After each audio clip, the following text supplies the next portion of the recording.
I guess I'll just do some blitz stuff until if anybody shows up.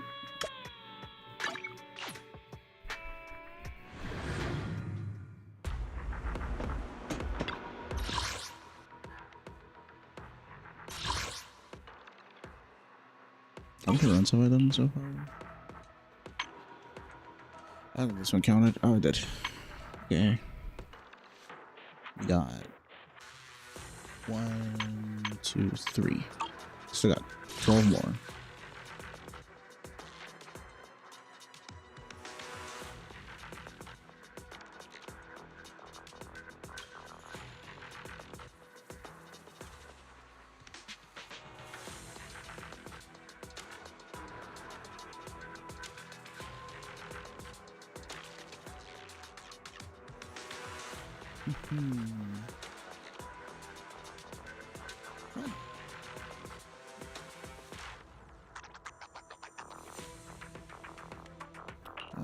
Yeah.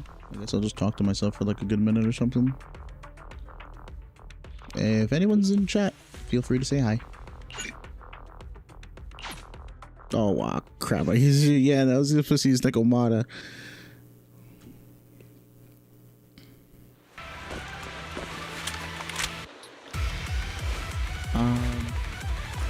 I feel like I'm better on PC with Zuzu, but yeah, yesterday I was trying to play this thing on my tablet, and I was really failing on like the second boss row, so that was Drop the weapon! That got him! Freeze! I really like going here. Oh, I have the most healthy rifle, but I got shot.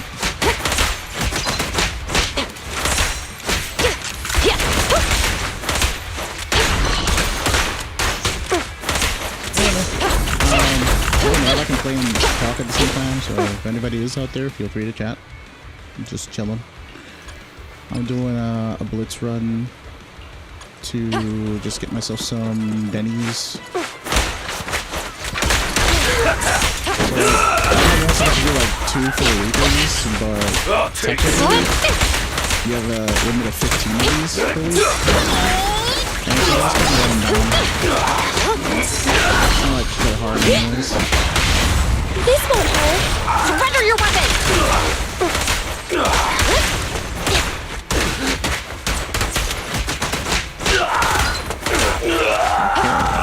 we go.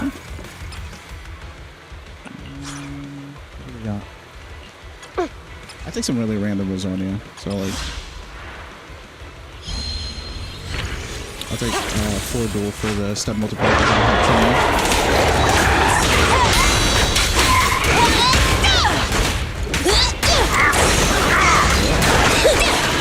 Just leave it to me!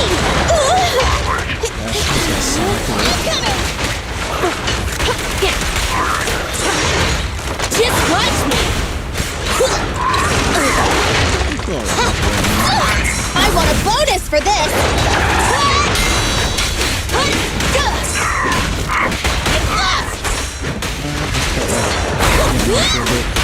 Stop resisting! It's no good surrendering! Don't underestimate building! You're under arrest! Don't even try it! You're surrounded! Retargeting!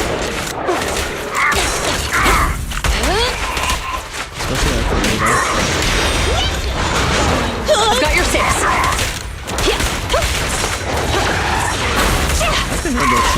Leave it to me!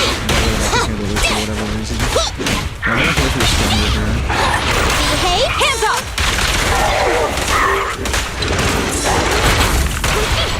This won't hurt. An opening!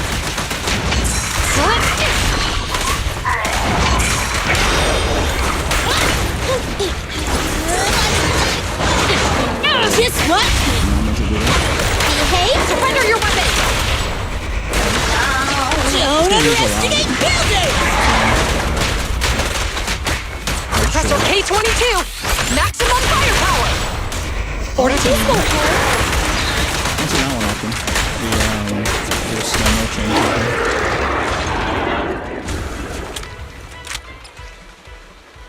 I don't like these. I'm gonna go for... I'll go for 4 critical. I like the execute on the 4 critical Rizoma thingy. Let's see. Let's me just kill things randomly. I get quick reload. I don't actually have M1 or whatever it's called.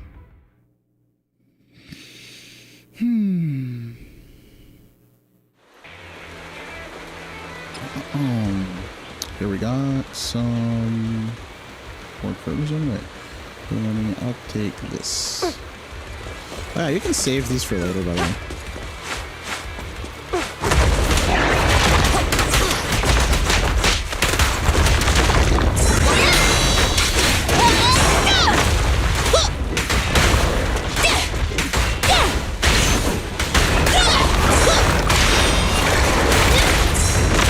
Fire support. Pick it up! Stop resisting. Help me hammering! Oh, wow.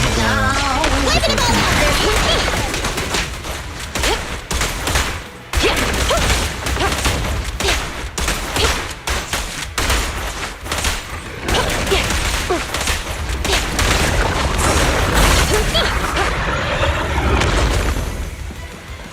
I was thinking of doing like some disc rolls later or something.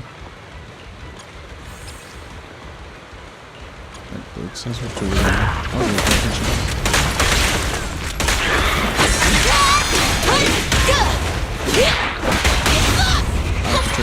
Hey, hands up!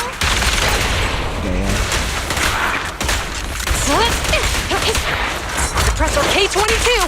Maximum firepower. An opening.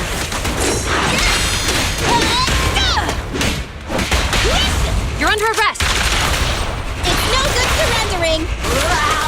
Don't underestimate builders! I'm here!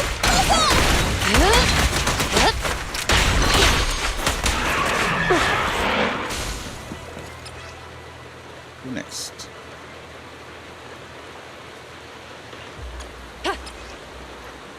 If you're an anomaly builder, that's good.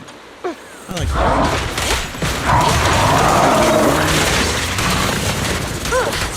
That's not the most experienced of them,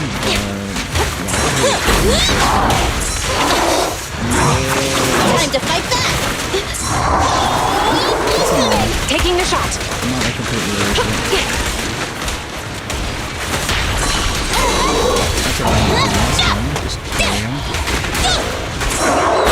Oh, that was a weird.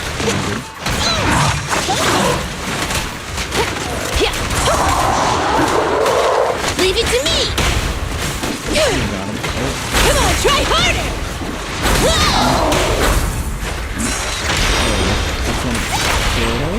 Hey, hey! Stop resisting. Safety is mandatory! Waving them all out, there's nothing better! You're under arrest. No restrictions. Fire at will.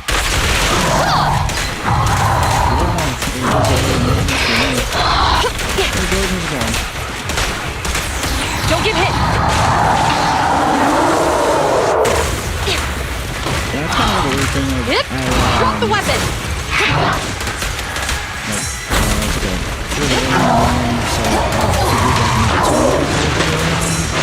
That's like how productive to like when you get out of it. It's kind of cool as a streaming, but like I kind of wanted. They're ambushing. It's like Move. a show stream. Like if people show up, it's cool. Plus, I'm like streaming around the game I've never really streamed before, so I wasn't really expecting too many people to show up. That's not something to happen, you know. This game, I'm not sure if you've played it, there's basically a little daily tasks or weekly tasks you can do, and they release it every day. I figured if since I already play this game, I'll stream some of the daily stuff and see the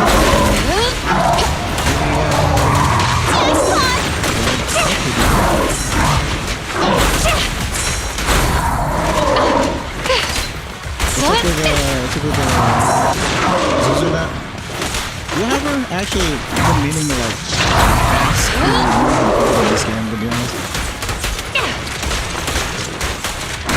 Code was telling me that like you were into this game before. I mean, knowing you probably are still doing it. An opening! This is And I know you're Surrender your saving for weapon! Utane and the rest of them. waving them all out there. This won't hurt. Taking the shot. Don't even try it. You're surrounded!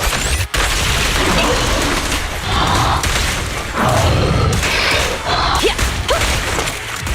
Yeah, so I kind of take that crazy already with this game. And that's why I listen to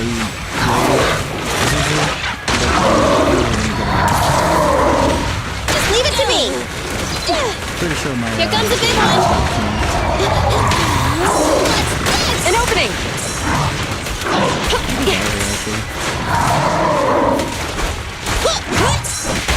Come on, try harder. This dude runs a lot. I have a friend who does like speedruns on this, and he gets annoyed by how often competition runs. I want a bonus for this. Hands up! This won't hurt. Taking the shot. Yeah.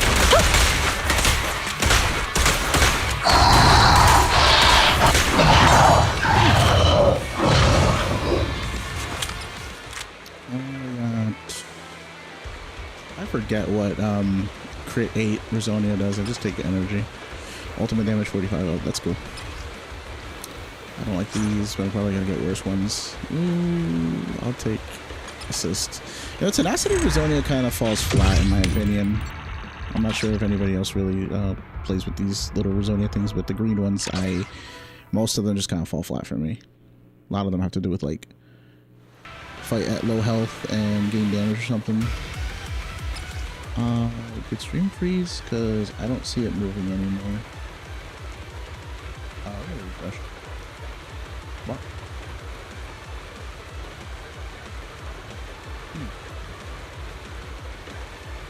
I think it looks fine. Never mind.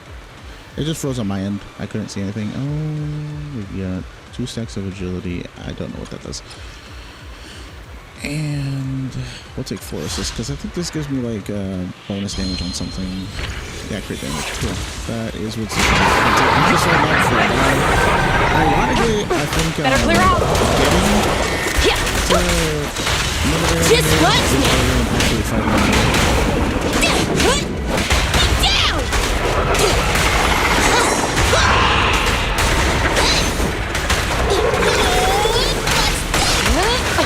Leave it to me.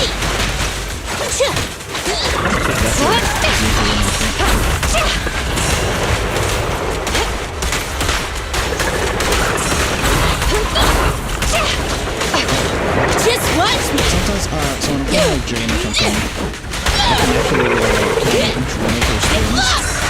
Come on, try hard. Zuzu has this thing where she takes a second to Surrender your weapon! load her shell and shoot him. Don't underestimate buildings. You're under arrest!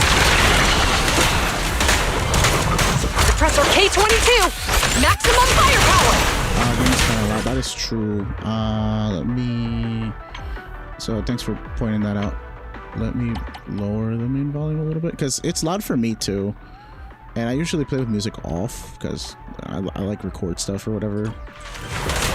But, let me know if that's better. Retargeting! I'm not really able to sound check myself right now. The preview isn't good. I actually have to be like live or something. Hey, you don't have a permit. Hands up! Could have altered the sound on OBS too, but I'll just go through in-game settings. It's fine.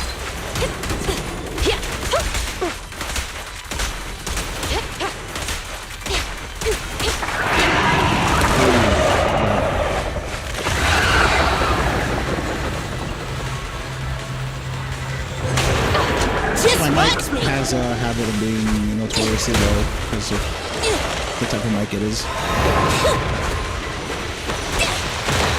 Fire support, ready. Taking the shot. Leave it to me! Russia! Oh, actually, Dailies has quite a bit. 10 per EX. This won't hurt. No. Surrender your weapon! I'm just gonna shoot this thing. Stop resisting. I like infinite bullets with this quick reload thing. No restrictions! Fire it well! She's gonna start the little bullet time thing soon. Stand guard, it's not over.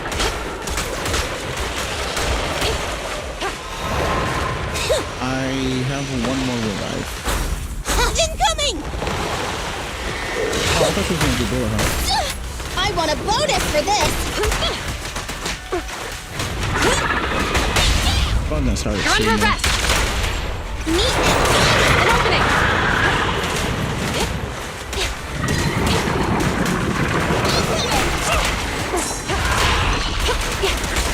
She started soon. She's really low.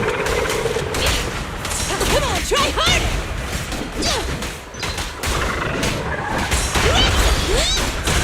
Come on, try harder! I love her dodge counter. She's a little spins on the thing. Oh, Behave now! Hands up! I was expecting to get a whole standing down. Don't underestimate builders! Stop resisting. Hands up! Taking the shot. Suppressor K-22! Maximum firepower!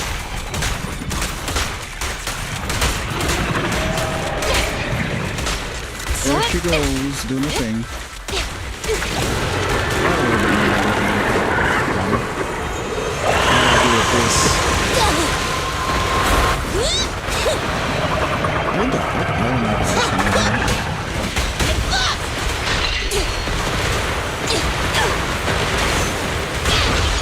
I love that Kaleda's like involved for half a combo.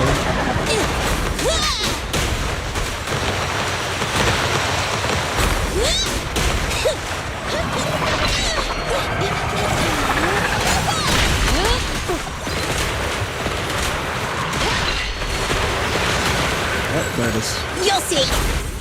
I'd rather use a gun so I can bring her back rather than Kaleda get pieces so we can do it. Got your six. Look out! This won't hurt. Surrender your weapon!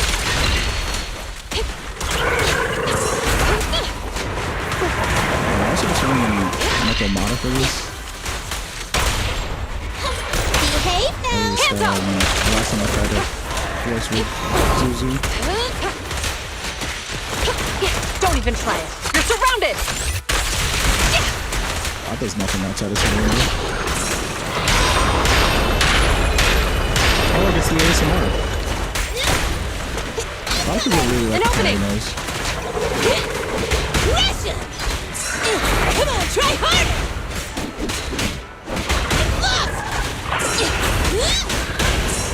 Come on, try harder! Yeah, intentionally trying to stun this chick is crazy. This won't hurt. Surrender your weapon! We got so much resistance.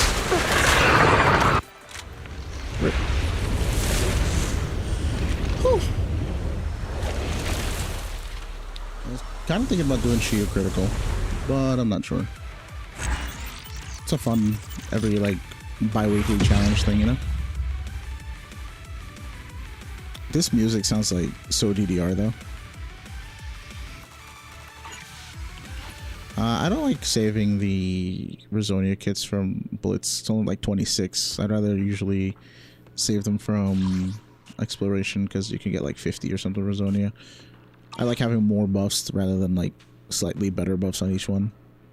I don't know. Plus, you can usually choose more or less what you want to be, was it like refined or something? For the Rizonia when you're in exploration mode. It's just a lot of people don't like the TVs. But I like the TVs. They're pretty cool. What was I doing? That was like my fourth run. 2, 3, 4. Because this one was just a random, like, 3-minute thing. I started this run last week and then it gave me no reward, so I just quit it. But yeah, no, so I've been running some Zuzu in there. Let me check something real quick.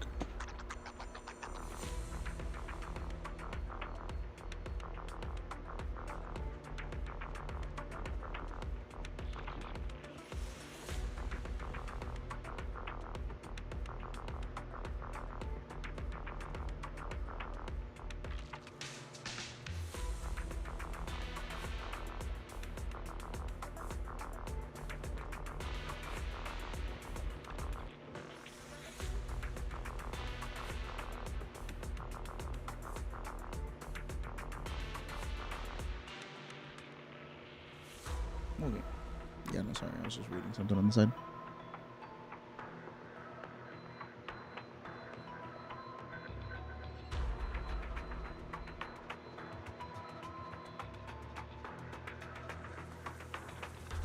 Okay. See you around, George. Thanks for dropping by. It said...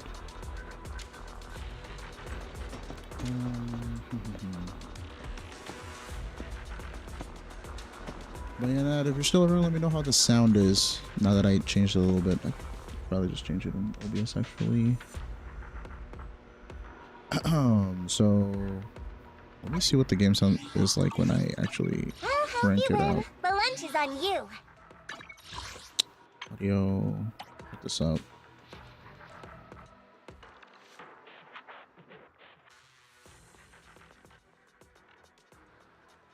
Could probably do that instead.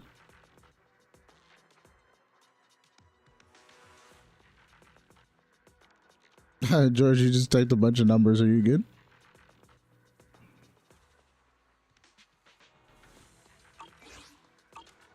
I'm gonna try this setting. Maybe no, a little bit more. Do like minus 20 on the sound.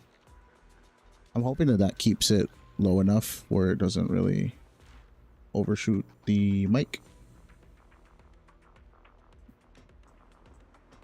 Pokemon Pocket. Oh, that's the card game, right? A friend of mine told me that I should get into it. But yeah, I don't really want to spend too much on virtual cards, but he said that there was like free packs, so I might try it out. I'm not sure when it came out. Is it like a recent thing? Because I got an ad for it like a week ago. And then I saw it on like the directs and stuff like that before, where they were like promoting it. But I thought that it had come out like a long time ago.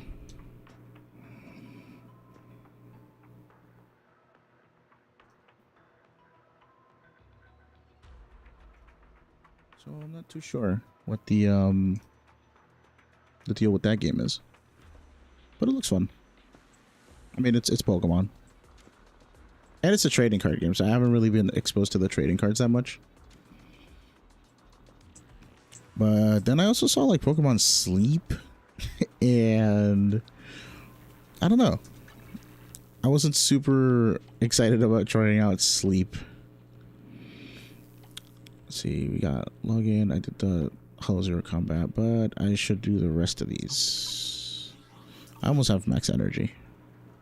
I'm gonna start doing some of the actual daily stuff, which is really quick in this game actually. First, go here.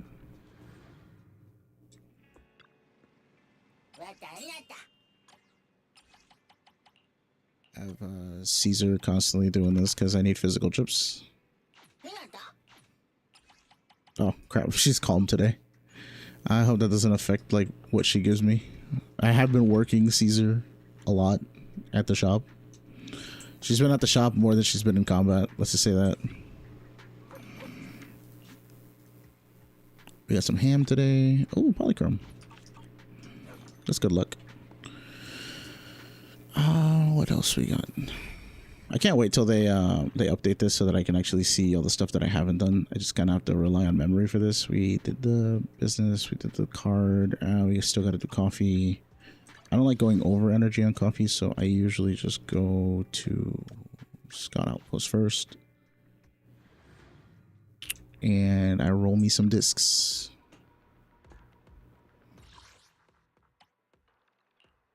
Got this. I'm kind of get a lot of good anomaly discs because there's just a lot of anomaly agents in this game. Oh.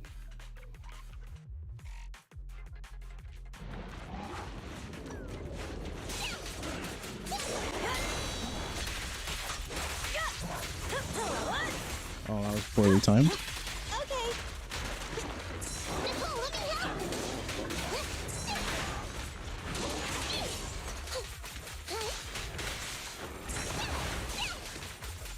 I love Lucky Boo. He just throws coins, man. Reminds me of Golden Go. You don't have what it takes. Oh.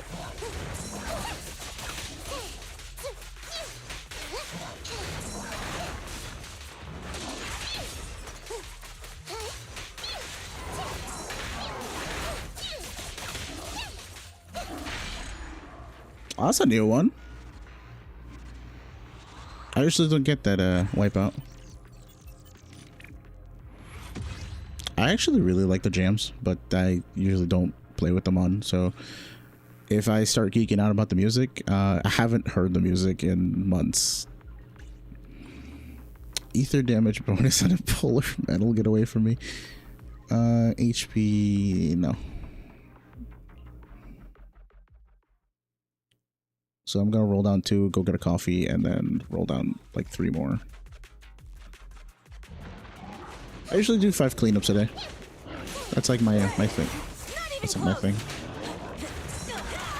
I love that. I love that the basic attack dead end thing that Caesar does with the throwing like 5 shields out. It makes no sense in the game, but it's really cool to look at. This won't hurt. Why don't you have a taste of my blood?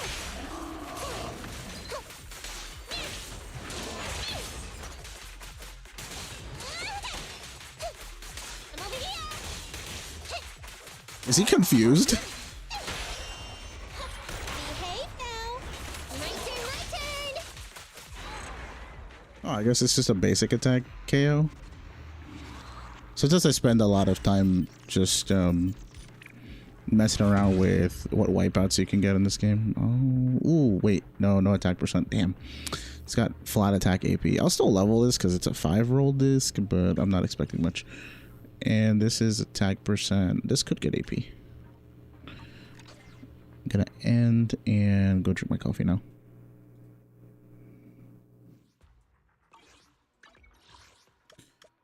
Boom, boom, boom, boom. Def Cafe.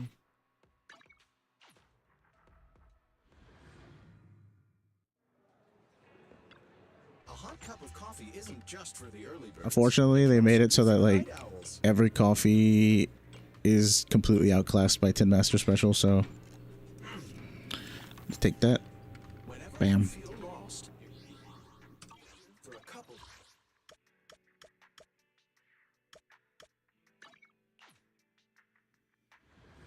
I think I'm 54. Really?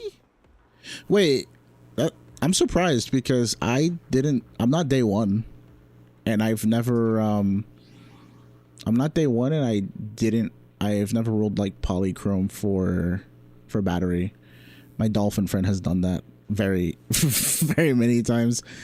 The one thing I mean, there was one day where I kind of went crazy with my batteries. I used like 10 or something for a thing that I wanted. Because right now I have 40 ether batteries, but before I got Internaut 50, I used to use them like as soon as I got them, just because I wanted to get 45 and 50 to be able to roll more discs. So I'm surprised actually. I started like a week to 10 days late on this game. Funnily enough, it was because I was having problems with the making the account thing for whatever reason. Like I was like, all right, my friend and I were excited about the game. Oh, the side quest. Yeah, I mean, it's been kind of like my muse for a while. So yeah, I've done a lot of the side quests. It took me a while to do Prophecy though.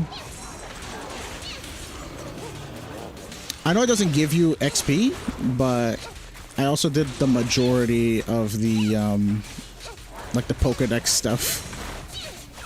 What the? I'll show you after this.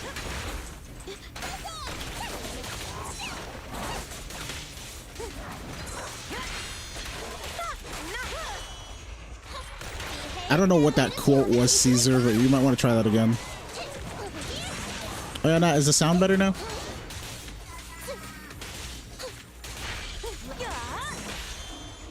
Wanna try my massage? You sound wide open. That's the one I'm used to. It's so unfortunate, but that's the wipeout I usually get because I just ult at the end of the combat. Let's see. This is a no-go and fire damage. I mean, it's percent attack AP. This, if I wanted to go like double AP Bernice, this would be a good disc to start off with. It's even got pen, and I know that she's like not known for building pen, but she gets pen off of her M2. Not that I get Mindscapes. Ah, crap! I was supposed to show you the thing. Cool, cool. I'm glad you can hear me now. That's nice.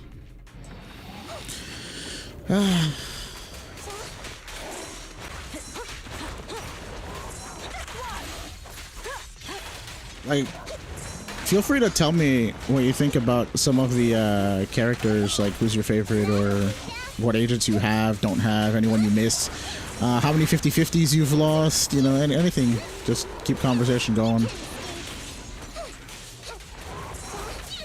I felt like rolling some discs if you know, anybody showed up and was there to talk. I'll be down to roll some discs.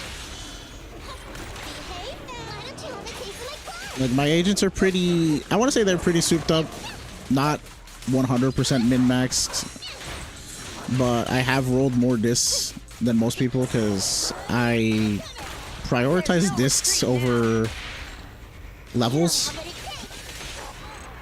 and it's probably not the best because, you know, levels are guaranteed power-ups and discs are not, but there's a whole story behind how I clear Shiyu. Let's see, critical. I hate crit.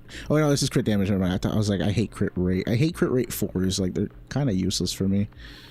Anybody who I want to put crit rate on usually has a way of getting crit rate through their, you know, Wenjin or something. Ellen gets it through her Sig. Nekomata gets it through her Sig. Zuzu gets it through being alive. She just gets 30. I lost both 50-50s I've done so far. Really? My wipeout is almost exclusively Ellen's butt. Yeah, my friend and I. So the thing was, he's the one that got me into this game, like, to play it, because one day, like a long time ago. Ooh, wait, this is crit rate AP. Ah, man, so close. HP percent. I thought that said attack. I'm dyslexic. This is defense percent. The cope in me wants to keep this disc because defense will one day be a good stat, but like, I should probably not. Anyways, let me get out of here real quick so I can talk about this stuff. Yeah, so he's the one that got me into this game. I don't know, I guess he was feeling excited about it, but we were looking up trailers a long time ago, and the game was very cool looking. I did not know anything about like Hoyoverse, Hoyo Labs, Hoyo anything, but I was like, this game actually looks different compared to every other game that I've seen. Like, the animations look spot on, like the lore looks cool, like it just had a really nice aesthetic and style. And so when it finally came out, he was like really on top of it, and I was like, all right, I guess I'll play it. So I got in there a little bit late because I told you login issues and whatnot. And he's teaching me how to pull, and he's just kind of like, he's just like, yeah, you press F4, you go into the little banner thing. This is a banner. And then you start searching, and I'm like, all right, let me just do a bunch of single searches because I wanted to like prolong the experience and just do a bunch of you know, random little searches. So I get to 9 searches, and I'm just pulling random stuff, and I'm like, oh, okay, whatever. And on my 10th search, I'm just kind of like geeking out with him, and I'm like, yeah, it's not like I'm gonna get anything cool, like it's probably some dog. And then I get the S rank animations, and I'm like, the fuck, like, what is this? And you know, I yank it, and I'm thinking to myself, because at that point in the game I had really liked Nekomata, and I was like, can I get Nekomata from this? And then I get Ellen, and I'm like, oh, I guess I'll take it. I didn't know anything about 50/50s or how rare S ranks were or anything like that. I just kind of yanked 10 and got Ellen, and I was like, cool. I figured that you would be really, really down for Bernice. Like, I just kind of saw her, and I was just like, if it's not the idols that are doing something to him, it's this one. Yeah, she was, let's see, where is it? Is it in details? Yeah, she was my last pull on this. Very, very high pity. I just kind of, so sometimes when I get to like 30-ish, I just kind of cope myself into saying like, you know what, whatever, just pull 20 more, because usually you get it before 90 anyways, like, you know, soft pity. And I just kind of yanked it, and I was like, cool, I got Bernice. She's nice, you know. I have a lot of the characters for the little amount of money that I have personally spent on this game. Okay, so let's see. I'm broken saving for Miyabi, no Bernice for me. Wait, what? Really? I mean, so my spending for this game has really just been, what's it called? It's really just been Internet, like monthly membership, and like the occasional battle pass. And I say occasional, I mean all of them, but I mean it's like $10 a month. And so what I do is I fill out the tree starting from level 1, obviously, and once I get to 50, then I buy it. So it usually takes me like 4 weeks to even get there. And it's kind of like a treat. I get to 50, and then I claim all the rewards at the same time, and I feel broken because I'm like, yo, I just got a bunch of stuff. It's the dopamine, you know. Like, I mean, it would be the same as if I just went through every level and claimed everything like on the spot, but like I just have a habit of only claiming things when they're like completely done like this. I mean, it doesn't matter anymore because I have level 60, but. And let's see, what do we got here? I still haven't done this friendship fair thing. I gotta do that. I don't spend money in gacha games really. Okay, that's cool. I would still say try Internet if you can. But yeah, no, I was kind of worried because I was like, I feel like you would be a big spender in gacha, but you know, we've never really talked about gacha. I've never really played one. This is my first one technically that I can remember. Yeah, you know, this is actually my first one. I mean, I tried Genshin for like a day, and then like friend and I never really played after like the one time. So I mean, yeah, didn't really go anywhere. Not that I don't like the aesthetic or anything in Genshin. It's just I had nobody to play with, and yeah. But you know, friend and I, we have been on this game a lot. I have a lot of Boopons. I don't use them often unless I get a new agent that's a different element. I don't really pull for Bang Boo. I really want Bang Volver, but then I remembered I had the 5-star Lucky Boo from one of the events, and yeah, I started using them instead. Bang Volver's cool, like, don't get me wrong, love his design. He's just a little idiot with a gun on his head, but the 33% chance that he has of misfiring and shooting flowers is not something I really want to deal with. I'm rather frugal with money. I can't justify spending that much. I do get monthly thing occasionally in Star Rail, and maybe I'll buy in ZZZ. Yeah. I don't know what the logistics of like Star Rail is, but I'm assuming that Star Rail is probably more intensive on you actually pulling newer units because it's turn-based. So, like, at least in Zenless, I can kind of make up for the fact that I may not use optimal agents or like level 60s by just playing better. And that's been like a meme with my friend and I, because I get sub 5-minute time on Shiyu critical, and then I'll just be like, well, what's wrong with my team? And I'll look at my discs, and I was like, well, my discs are awesome and my agents are level 50, and I don't want to pass to 60 because I'm trying to prove a point. So then I'm like, oh crap, I just have to play better. And yeah, so let me see here. Yeah, I've been getting S ranks, but my usual teams for this sort of stuff is We got fire weakness and electric weakness, and it's resistant to physical. So I can't use physical on one side. I usually just go with usually squad 2, 3, or 4. I just got squad 1. So I you know, they're new. The fact that I even have a level 60 is like a whole different story, but usually I'm just running level 50 DPS like Ellen, Zuzu, Jane, and level 40 of everybody else, because, you know, supports don't really need the damage and stunners don't get impact from level up, so I don't really bother leveling them up. And the funny thing is that, like, my Kaleda is budget. You want to test my hammer? My Kaleda is budget. She is running you know, level 40. I just got all her skills at 7 and the C core skill, because those are pretty cheap to get with resources. But look at these discs. She used to have 4 Shockstar Disco because impact and days is good, but the damage that I get from just parrying for 10 seconds is so much better. It actually lets me clear some things faster. So I just slapped 4 Protopunks on her and never bothered to level them up. And she should have 2 Shock Stars in slot 5 and 6, but this Impact Shock Star is one of the only good Impact ones that I have. Like, I recently got this one, but this one's on Caesar. You know, Caesar takes priority.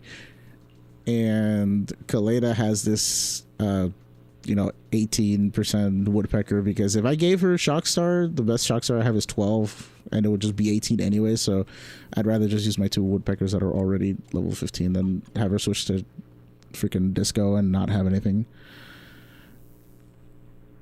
I'm doing the same thing for Seth purely. They're just that's really his only purpose at this point. I mean, if you want to think about it, like Seth, oh, okay, so I kind of spoiled Seth a little bit because I was trying something really dumb with him. I gave him Impact 6 because what I wanted to do at one point was convert him into a pseudo stunner and convert where's Caesar? And I wanted to have Caesar as a pseudo like anomaly trigger, because I was thinking give Caesar anomaly mastery on 6 and give her Seth's Wenjin. I have enough Seth's Wenjin to like 5-star it, and basically she can inflict assault really easily with her EX, and it would basically trigger what's it called? It would trigger Fang Metal easier on anybody that I chose to do. So at one point, I was just kind of like, I have this really cracked this really cracked ice damage bonus Fang Metal. See, 2 crits attack percent, and I was like, if this thing levels up without AP for the most part, I can use this on like Ellen and have a Fanged Metal Shark set with a Caesar that procs assault for her, because I was getting really tired of Sokaku just dying, because her EX animations are very long, and sometimes I'll try to do the 4-stack thing and give her full, you know, what is it, her full vortex, whatever, but she'll just die to a flamethrower because she's not invulnerable during EX. She just takes reduced damage, but she really doesn't. She just dies. And again, it could be on me. Again, all my supports are level 40. Oh, but she did roll cracked on attack. Look at this. Attack percent 9 with 2 hormone punks. Flat attack +2. Then you got this one, flat attack +3. I gave her 3 attack percent this because I need her to have attack. And she's got 2779. This is like way overkill. If I actually leveled her up to like D, E, or F, she wouldn't need this much attack.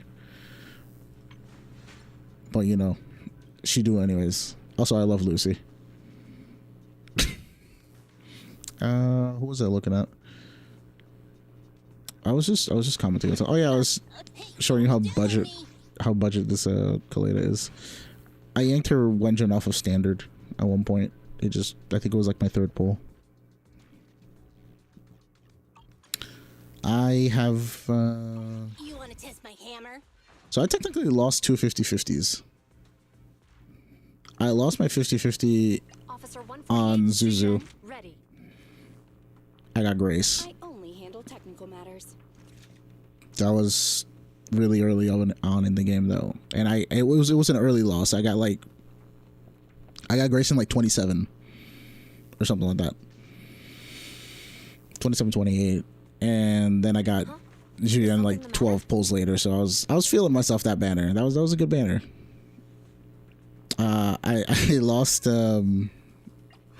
Chingy at like 78, and I never recovered.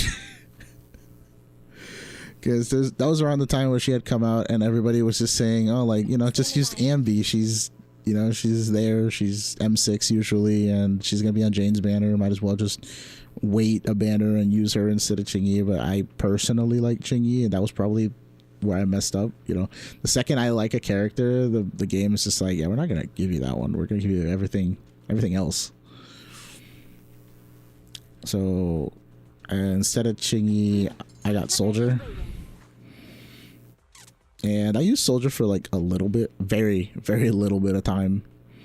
She's just not my vibe. I can't, I don't know. I'm trying to play Zenless, not Osu.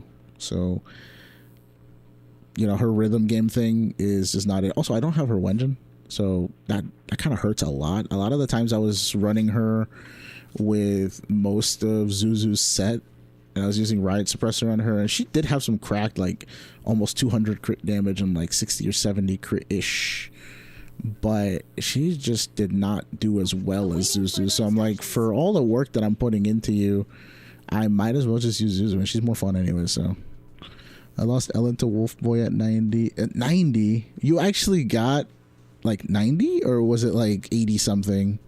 Because I heard that it's like the most unlucky to get 90. If you actually do have 90, apparently the community does something where like they'll put up a bounty, and if you can show that you got a 90 pull, like full hard pity, they actually give you polychrome because they feel bad for you.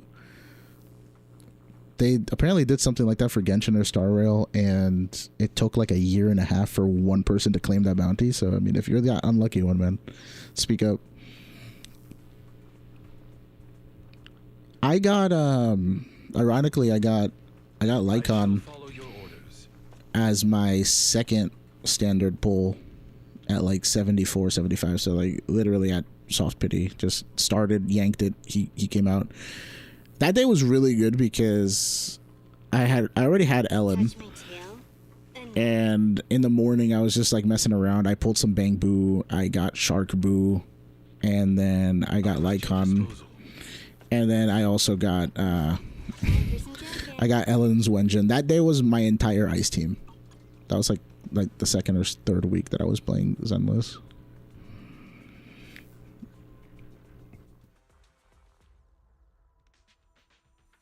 You never recovered financially. Did you actually have to spend for that?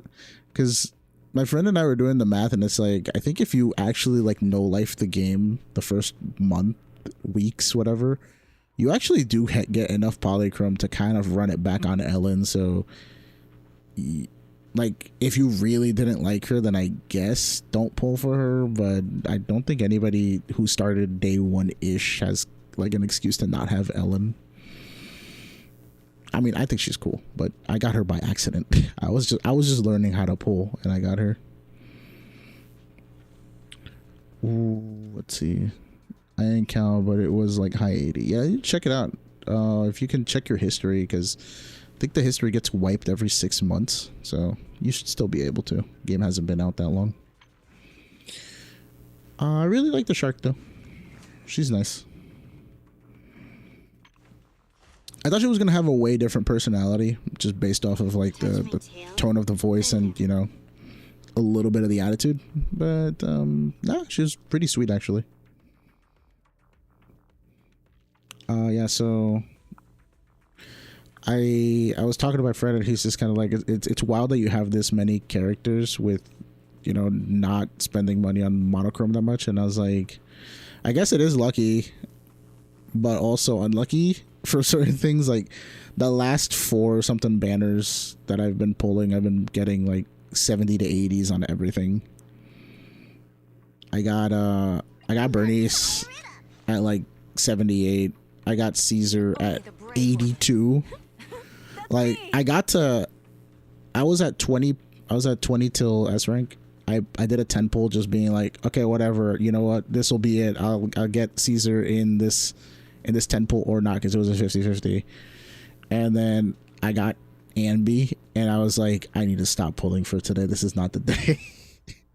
So I left my banner in the middle of September at 10 till S rank, and I was like, I'm not doing this month. This September is cursed. I'm just gonna wait until October. So October 1st, I had 10 tapes. I yanked for Caesar, just 10. I got her 2 in. Who else was it that I had an issue with? I'm kind of sad I got an extra grace. Like I technically could just mindscape her right now, but I don't really use mindscapes. I kind of just want to play the game without them. Well, on S ranks, not on A ranks. And on A ranks, I absolutely do use mindscapes, but I haven't in a while because I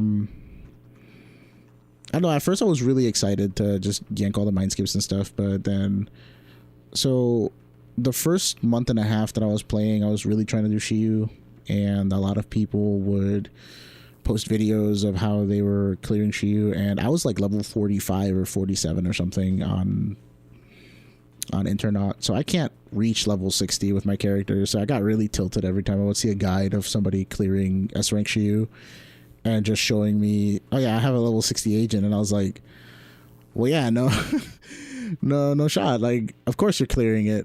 Like I think once you reach level 60 on the agents, it just, the game starts getting very easy. And so I don't know, I think most players that pick up the game, you know, it takes them like a month and a half to even get level 50. So I didn't really like that a lot of content creators were making level 60 content all the time, but that's just kind of like the norm. Apparently people in gacha just like to max out characters like as soon as possible. It's kind of weird for me because I'm like, just take your time, but everyone's impatient, you know. That's how the game makes money.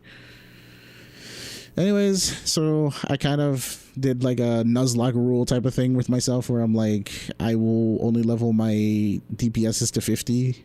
Well, technically I said I will only go up to level 50, and because my first rounds have been good with level 50 DPS and like 40 stun and support, I just kind of kept that going. So that's why all my stunners and supports are level 40 down here. Corrin, I'll eventually get to 50, but because I have, you know, Jane and Billy, I don't really need Corrin to be level 50. I'm sorry. Ben is just kind of there. He's kind of like good with Soldier, but I don't use Soldier, so he'll eventually get leveled up. But like, you know, Sukaku, Lucy, I love Lucy. I would actually level her to 50 if I wanted to, but Sukaku, Lucy, and Seth are kind of just stuck here at 40. Ambi's level 1 due to personal grudge.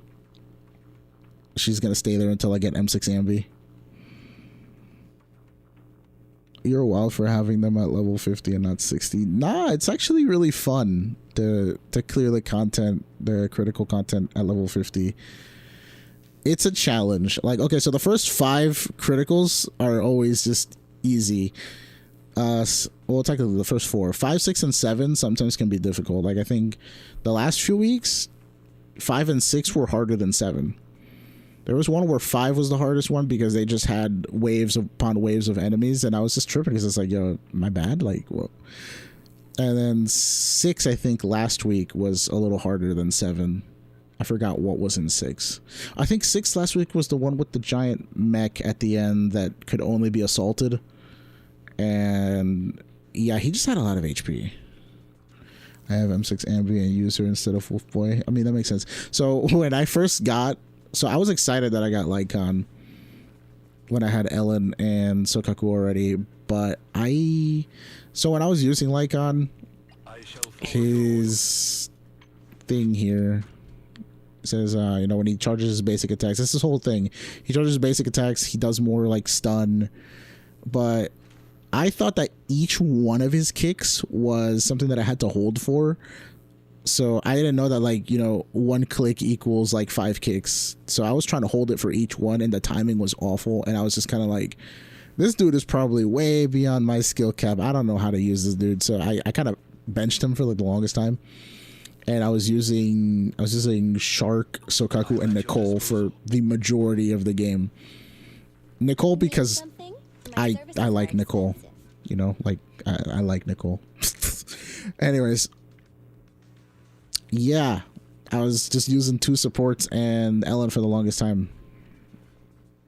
Had no idea what the stun meter did or whatever. I just kind of beat guys up until they became stunned.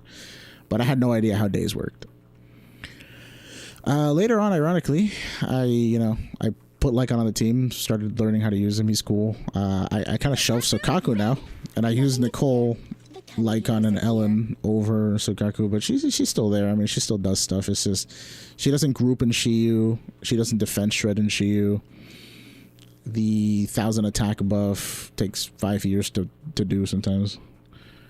Nicole is very based. Her grouping ability is like the craziest thing. So I actually M6'd her during Zuzu Banner, and I mean she's had 2 reruns at this point, so I think most people could try to get a couple of copies of her. I forgot what M6 even does. This is the one that gives you crit. Okay. This is M6 is pretty necessary for like Zuzu team. But if you don't have it, it's not like the biggest deal. It's just 15 crit. At best, you cap out at like 85 of anything. Where's the one? Wait, is this one? Field expansion. Yeah, I like this one. This one's also really good. Just makes the dark hole thing bigger. I'm running Jane, Seth, Nicole for second team. That's cool. I would say do Jane, Seth, Lucy, but you know, Nicole group. One of the biggest problems I have with Jane clears is that Seth can't group, Jane can't group. One of the things I ended up doing last week just to get a faster clear was using Kaleda. So I used Jane, Kaleda, Lucy. It was kind of a pain because Jane didn't get her faction bonus, but at the same time, when you have 5 of the little human like goons, like the little gangster guys, and they all just they're ranged and they want to shoot you and stuff, like it's like the most annoying thing. So I ran up to them in the beginning of the Shiyu. I'd EX with Kaleda, start a chain attack, and then Jane would just come in and just disorder them, because apparently one Kaleda EX is enough to burn them. That's kind of wild to me, because my Kaleda has 97 anomaly mastery, so I don't know why her one EX is doing that, but you know, Jane would come in and just nuke him. Also, my AP's 370. That's because I'm using this thing. I could merge this up to 5-star, but again, challenge runs or whatever you want to call them. Yeah, I just spent a lot of the game investing in the discs because a lot of people are like, oh, do horizontal or vertical investment or whatever. I guess I technically started playing the game with vertical investment because I souped up Ellen and Zuzu and it just went off.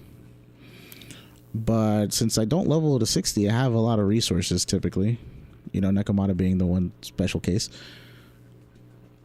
And yeah, so I spent most of my time re-rolling discs, so I like to think of it as like diagonal investment, because sometimes I'll have a character that wants to run DPS crit and stuff like that, and then I'll just be like, oh well, I'll just toss in one of Zuzu's discs on them or something just to see what it's like, and if I'm not running Zuzu and Shiyu, I might as well just share the discs. So I mean, that's what I do with this disc. This used to be Zuzu's disc, but it's really based. Look at that. It's got attack percent, attack, pen. The pen roll was unfortunate, but it got crit rate 4 times. So this is a really good crit damage disc, because you know, Woodpecker gives you 8 already, and this crit rate gives you 12. So with this and another Woodpecker, I basically get 20 crit rate. So it's like super free. Yeah, it's just that a lot of people will tell me, you know, like, oh, focus on levels because levels are guaranteed buffs versus discs. But like, I mean, if you're low spend and you want to get like, you know, you want to get your rolls on, right? Like you don't have enough polychrome to be constantly rolling for characters. Just roll for discs. Those are free every day. So also, you know, more disc rolls equals more chances to get something good.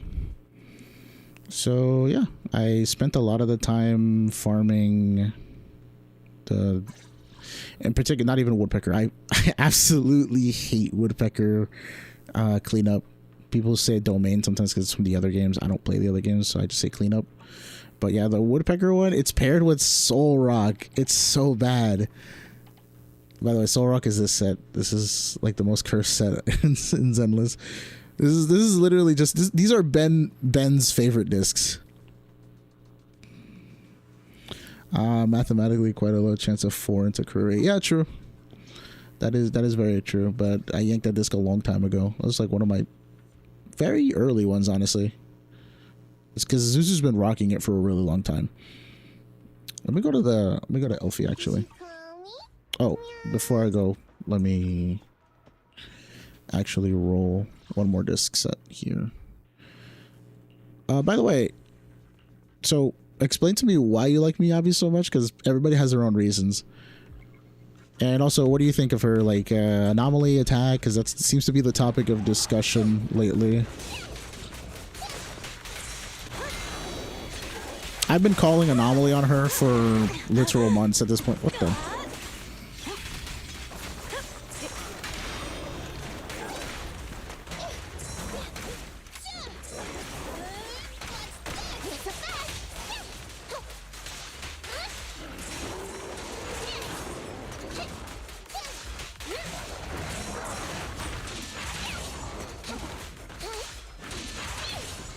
Oh, by the way, do you have Arena? This won't hurt. No, you don't have what it takes. Watch your back. Hey, why don't you have a taste of my fun?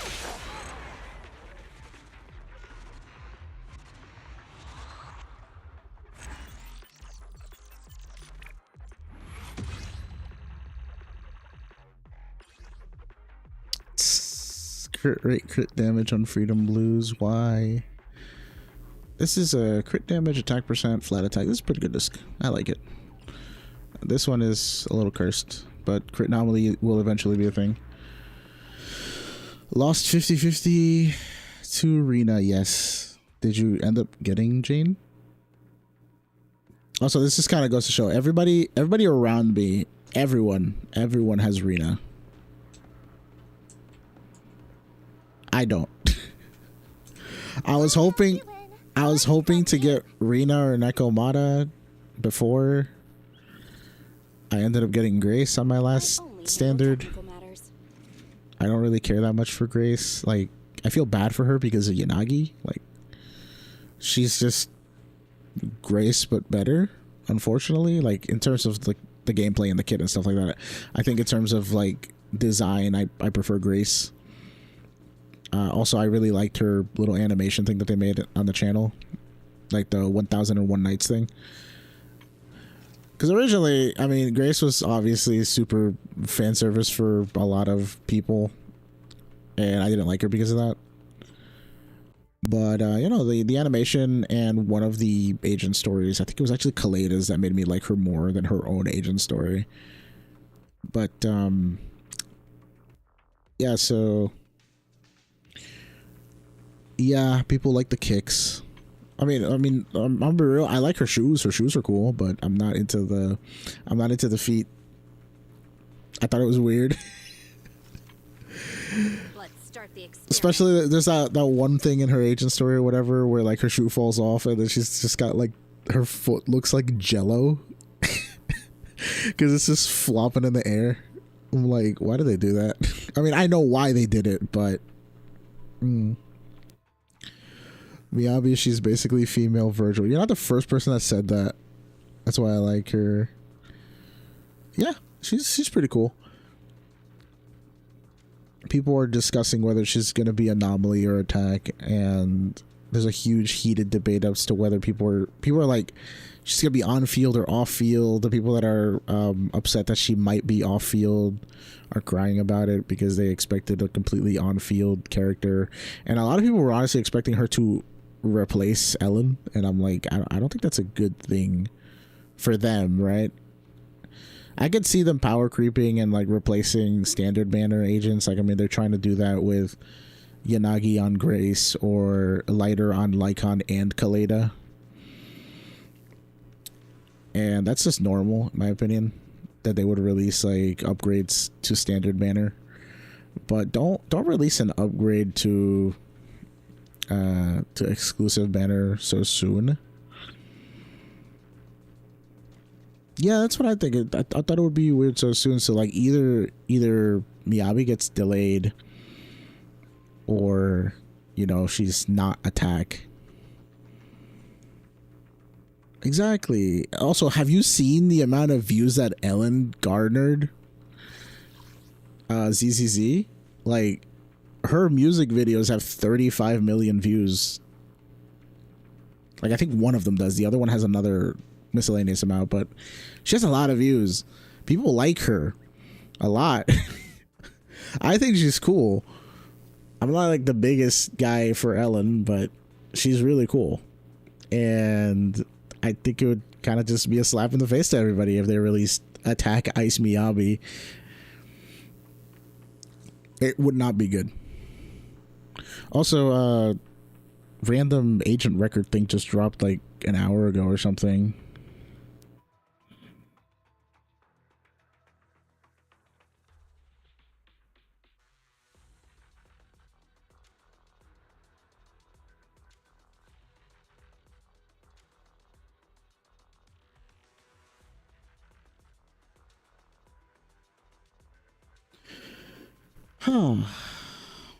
So I don't know. From the get-go, I was just kind of thinking, yeah, she's anomaly. My paper hat theory for Miyabi is that she'll be fire attacker, and we can finally say goodbye to Soldier. Because, well, one thing is the Halloween art, and this is not the best source, right? The Halloween art of Miyabi made her into this like fire-tailed kitsune. Very cool. Very kind of basic, if we're being honest, but very cool. Also, Lighter boosts fire and ice damage, and please explain to me. Awaiting further instructions. I'll put this on screen for you. Please explain to me whose fire damage is he boosting from his own faction or just in general. I know it's not Ben. I know he's not meant to boost Ben or Kaleda. And if he's here to boost Lucy, based, but she's a support, my guy. You're not here for her either. Are you here for Bernice? Not 2 patches later. I'd hope not. And also, Bernice is off field. Like, yeah, she'll appreciate a little bit of fire damage, but she's not the main thing here. And if you're telling me that Lighter is exclusively fire based for Soldier, she's gonna get crept at some point. So I don't know. I just, Lighter having fire. Ice is already weird, but the fact that at least they said fire and ice, and then you see Ellen in the trailers, and you also see Zuzu in the trailers, by the way. So I kind of missed that the first time going around, but yeah, they're gonna do reruns soon.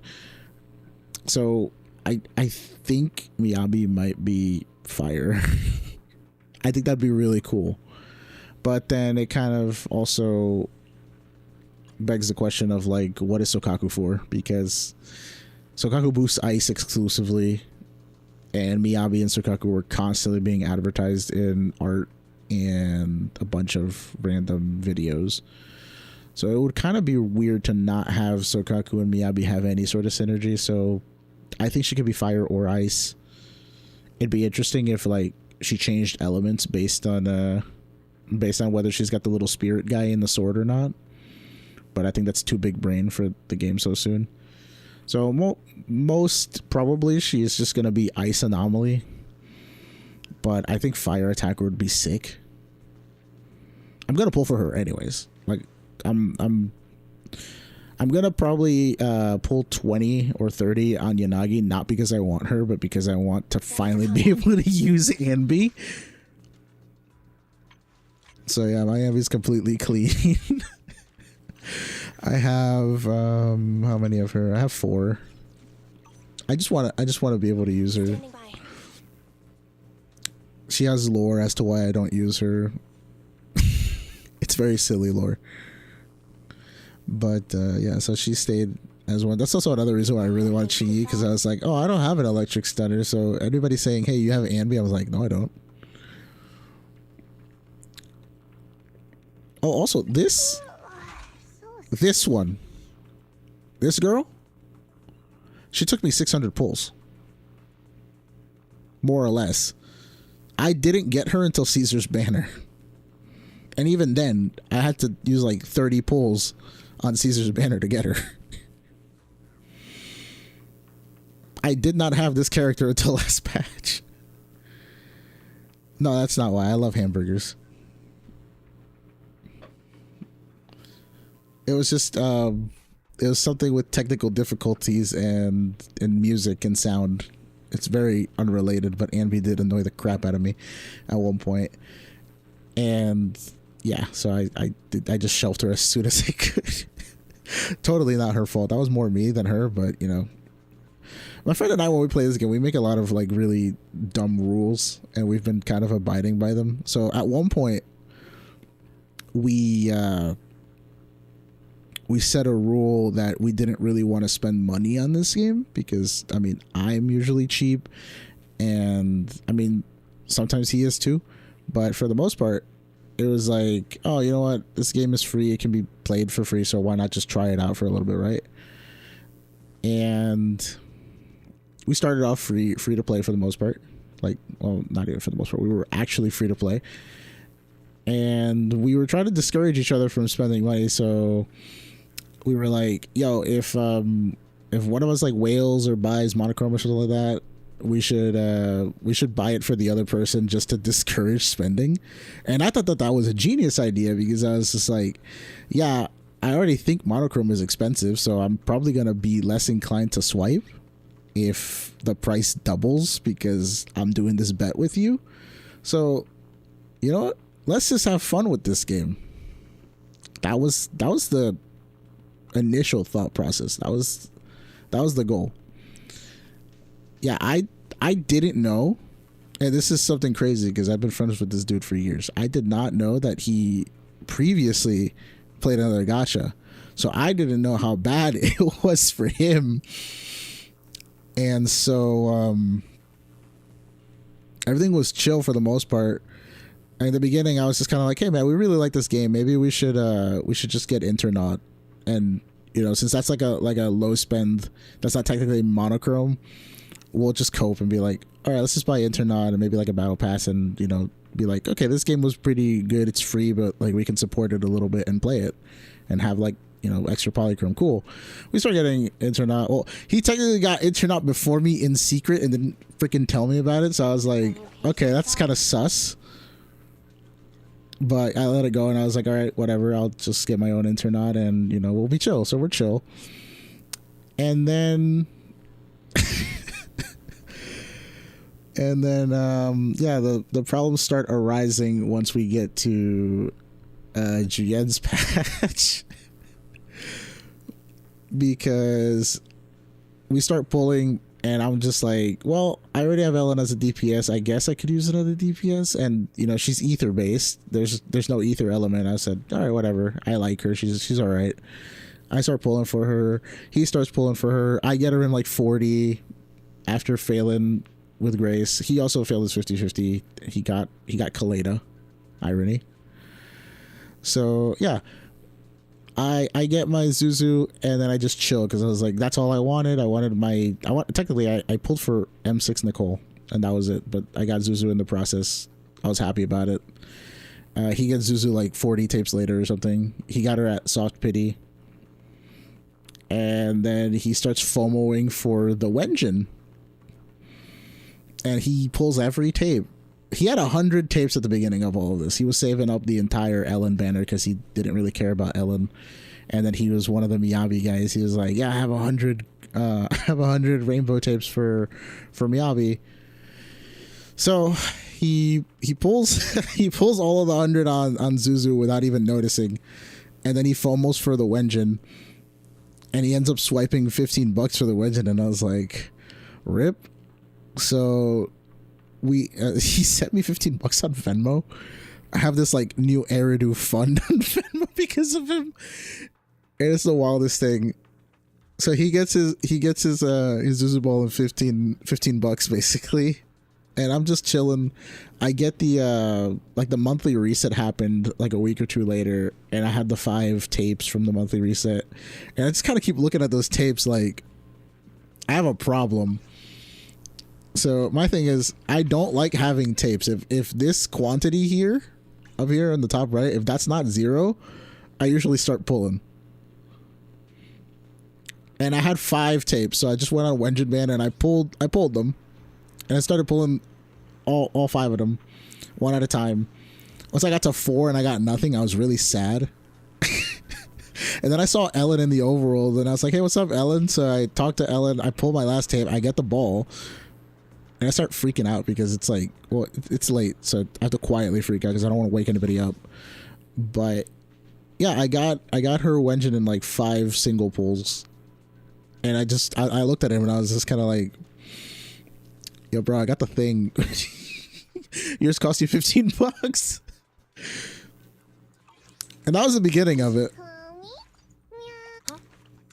And then Qingyi happened right after. And I was super, super excited about Qingyi because I finally got an electric stunner, you know. I started pulling on day 1 of the banner. By the way, day 1 of banner is cursed. I kind of don't ever want to pull on day 1 of banner, even though it's like the standard practice. But you know, it's cursed.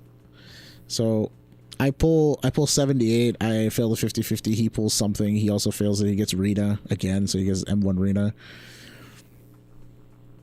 And that's when he really lost his mind, and he FOMO'd and actually he dropped the $100 on the pack, and I was like, Jesus, what are you doing, man? And he's like, don't worry, I got you. So he's egging me on to pull for Qingyi the entire time with the $100 that he sent me, and I'm like, you know what? Like, I don't know. I waited a couple of weeks, saved up Polychrome in game. I kept on yanking for Qingyi, and I'm just like, you know, the more I pull for this, the more upset I become because I just wasn't getting her. And he got to soft pity, was out of tapes, spent the 100, got her in like 10 pulls, and he FOMO'd for the ball, so he wasted like the other 60 pulls on the Wenjin, and I pulled 150 tapes on her, and I just wasn't getting her. Like 78, and then like another 50 or 60. And at that point, I just became salty, and I was just kind of, you know what, like, screw this. Like, I'm not dealing with her. I'm just gonna skip. And I was looking at the banners that were coming up, and it was Jane, which I absolutely hated Jane when she first came out. Like, she was insufferable.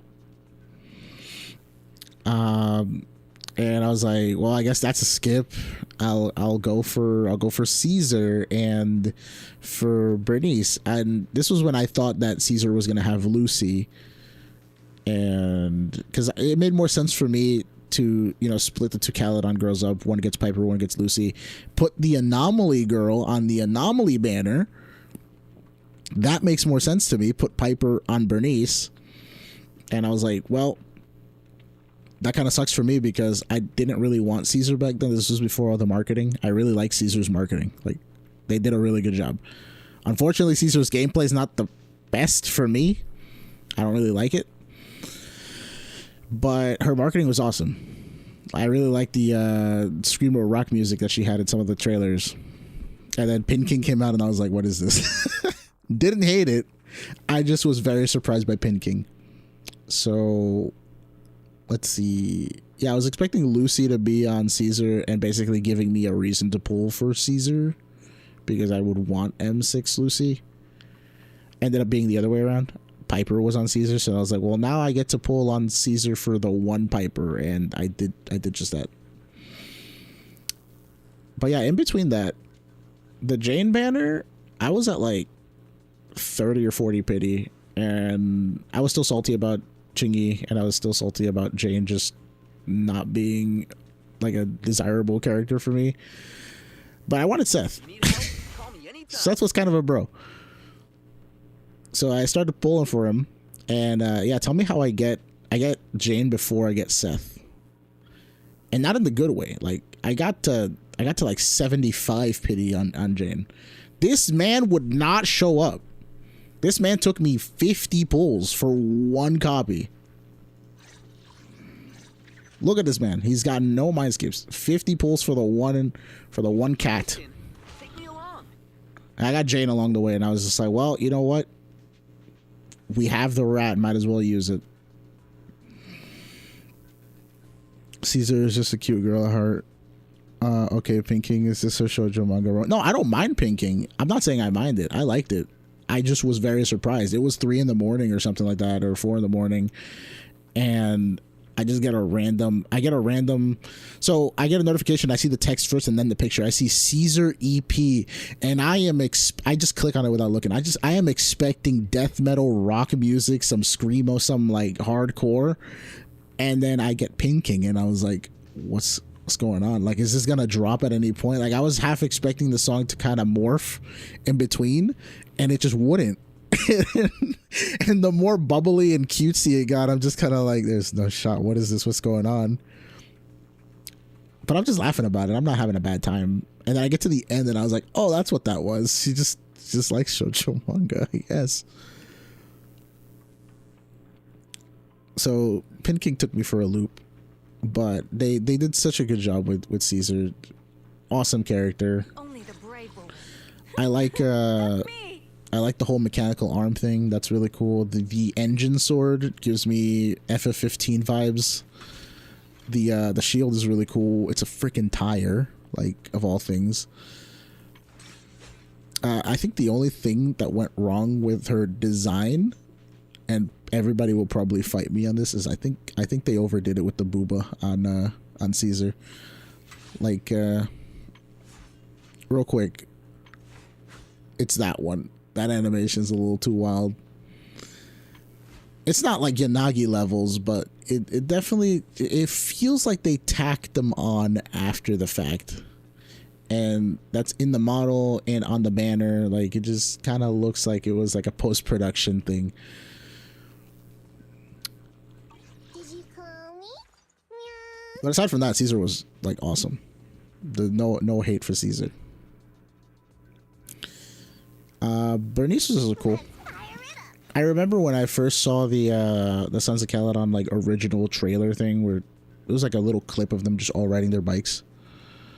Yeah, they're made out of jello. I think the worst offender is probably Yanagi right now. I mean, there was Rina, At your service. but I feel like Rina's a little tamer because at least it's all one bundled together, whereas like Yanagi just got, they're independent of each other. It's very odd. She's got like some high school DxD levels of movement in some of her trailer stuff. So Bernice, I saw the trailer for the Sons of Caledon, the original one, the faction trailer thingies, and it was just them riding their bikes and stuff, and I saw them all just kind of, I think, like explode or jump into frame at one point towards the end, and I was just kind of like, okay, so that's Lucy, that's Piper, I don't know who that guy is, lighter. Caesar's in the back, but you couldn't really see her too much. And then I saw this girl, and I saw Twin Tails, and I was just like, I'm pulling for that one. I knew nothing about her. I also assumed she was going to be an A rank, so I was like happily just saying like, yeah, I'll pull for the A rank instead of being an S rank. I was sad. But she's a pretty fun character. Kind of sad about the whole off-field thing, though. Like, I wish she could proc her own afterburn. Just give us the option of using her on-field. I also kind of haphazardly pulled for her. Once I got to, like, 30 pity, it was over, though, because I was like, yeah, once it's, like, 30 till S rank, I'm just going to pull it. Because that's where I like self-control. Because once I see like 20 or 30 till S rank, I'm like, we're basically here, we might as well. So I took the 50-50 on her as well, just to see if I could cope my way into getting her, or pulling for Lighter or Miyabi in the upcoming patches. Yeah. Oh, I got this disc yesterday. 3 AP. That was cool. This was her last disc. It was +1 attack, +2 AP, but this one has +3 AP. So it's slightly better. It's very slightly better. Because this one has HP. This one doesn't. Instead, it has attack. So it makes up for the attack. But I was rolling for this yesterday. Let's see.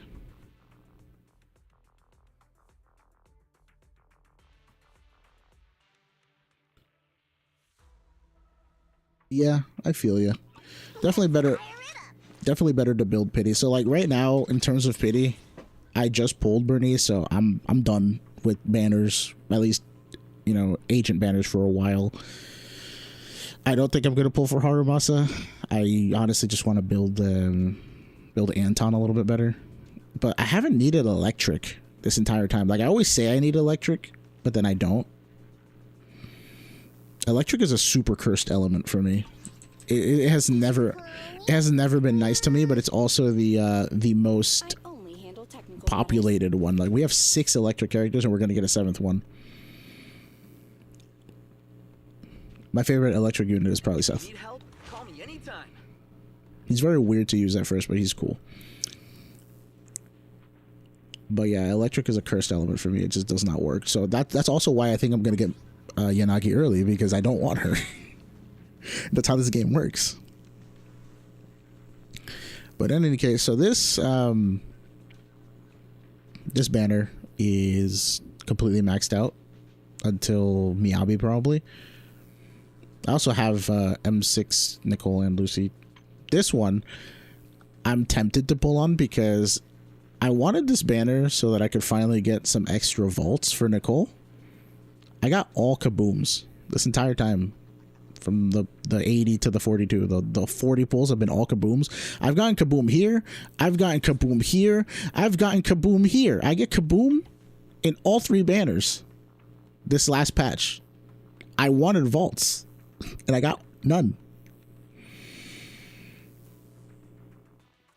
Yeah, let's see.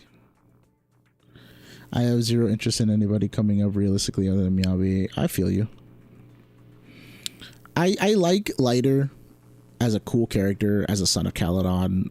I just don't think his kit works. Like, he's trying too many things at once. He's trying to boost ice and fire and crit damage, but also be kind of like an on-field stunner.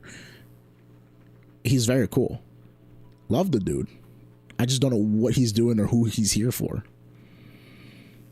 And also, like, if you use Lighter in an Ellen team, well, you're kind of trying to replace Lycon, which means that you still have to run Sokaku. Sokaku's the only unit that procs Ellen's passive, because unless you want to run Lycon and Lighter, that's an option, but it seems redundant to run 2 stunners. You're better off running the support, because otherwise, Caesar's really good with her, giving her 1,000 attack faster than Sokaku could. But at that point, you're running Ellen, Lycon, Caesar. So this is just very odd. Like, Lighter is supposed to help Ellen, but also for like he's kind of bundled with Sokaku right now. He's kind of forced to do that, because otherwise Ellen loses a lot of crit damage on her moves.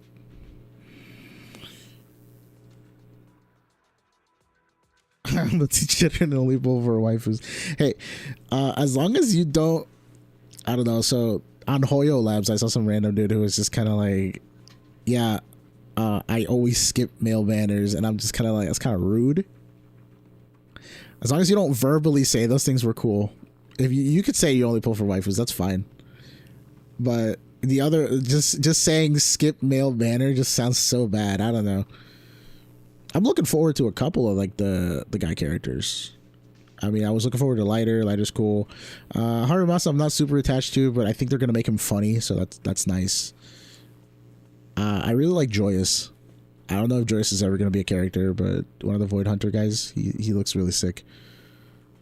I found somebody on Hoyo Labs who was like into the Kurogiri looking guy. Professor whatever from the guy that looks like the Hero Academia Mist guy, the portal dude. Yeah, somebody's really into him. I'm like, wow, everybody has a fan, I guess. But yeah, in any case, right now this Wenjin banner, I have guarantee on it, and I'm at 42 till S rank, so I think I'm done. I'm done pulling, because Flame Maker, Shaker, whatever. It's really good. It's really good for Bernice. Am I going to use Bernice a lot? I don't think so. And even if I do, my main thing, and this is kind of dumb, right? Like, aside from the purpose of, you know, the Wenjin being cracked, I mostly just pull Wenjin for the glow. And that's like so small brain, but it's the truth. I like having my agents glow, and Bernice is a really cool glow. Like, the tips of her hair glow and her jacket glows. But am I gonna see Bernice glow? Probably not, because she's off field. So it just kind of seems like a waste. So I'm kind of saving this Wenjin banner until Miyabi, because there's not that many Wenjins that I really want to pull that much. I want to pull as many vaults as I can, but it's not happening. And if I pull another 10 or 20, I might get a vault or two, but I also might get Flame Shaker, and then I'm going to have to roll a 75-25 on Miyabi's Wenjin, because I'm pretty sure they're not going to do Miyabi dirty. They're going to give her a nice glow effect on her, like, ears or something, or her sword, and it'll look really, really cool. Hoping. Yeah, her hair tips and her jacket flames glow, so it's really nice. It's like, I don't actively hate the dudes. I use them in Star Rail if I happen to get them, but I won't go out of my way. There was people who refused to claim he's free. Wait, there was people who refused to claim the free 5-star dude. That's a statement. Oh, dude, I saw this one thing on Reddit where some guy was like, you know, thank you, Hoyo, please make more male characters. And then someone underneath him just blatantly went, don't listen to this dude, make more lolis. And it's just like, wow, the fan base is really, there's a duality there. There's never like a consensus. Like, everybody always has a polarizing opinion on that sort of thing. I personally don't care whether they're male or female. I just want the characters to be cool. So I especially just do not care that much for Yanagi. Like, I like some of her combat animations are cool. I like her ultimate animation, the cutscene, not the actual ultimate, because in the actual ultimate she kind of just does like a weird figure 8 and that's it. Like, nothing else. She just does a little dash and a figure 8 and goes away. And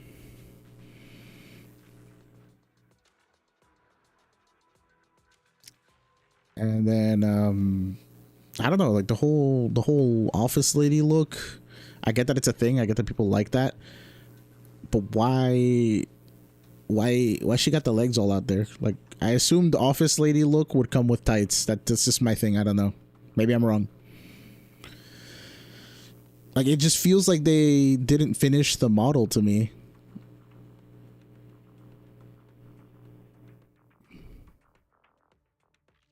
Also, she is ridiculously busted with the whole, like, quadruple disorder polarity thing that she's doing. The actual deal. So wait, are you saying that the ults are underwhelming for the amount of damage that they do, or for the animations that play during the ultimates?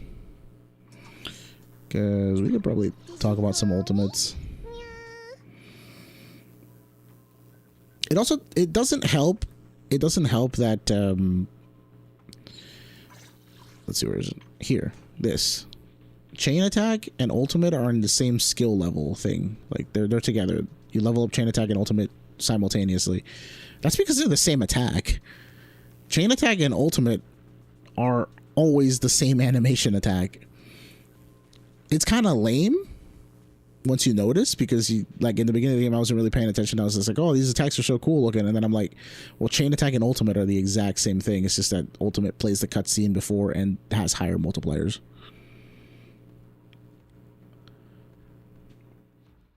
Yeah, I can agree on some of them probably.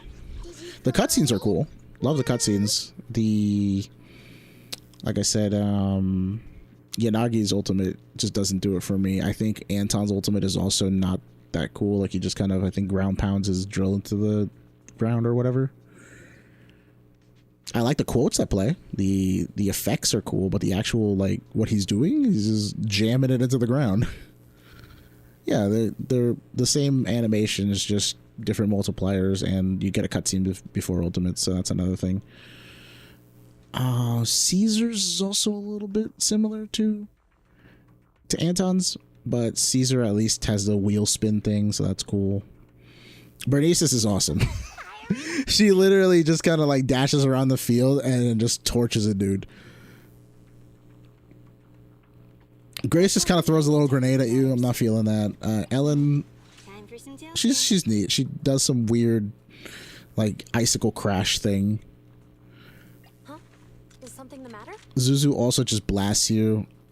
Jane does like a high-speed flurry of attacks. Same with Billy. They got a similar thing going on. I like them. They're very fast action. I think Nekomata also does something similar. I forget. You just do your EX basically, right? Like she just does like a fire shoryuken type of thing. Cool but lame, you know? Like I don't know how to say that. I don't really pay attention too much to the supports and the stunners ultimates. I like Lycon's, but his is mostly the cutscene. Like the actual attack, I forget. I think he just does like a kick combo.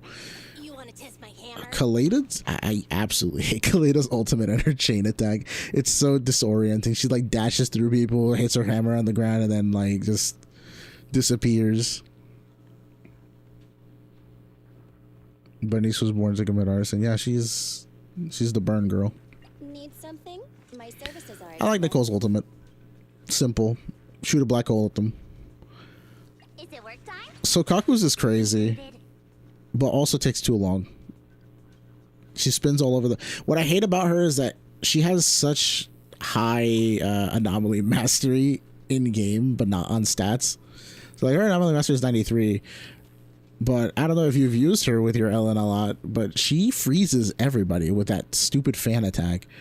And when you're using her chain attack or her ultimate, and she freezes people along the way, it like starts having unit collision. So my giant fan Sokaku can't just phase through an ice sculpture, and then she just gets stuck.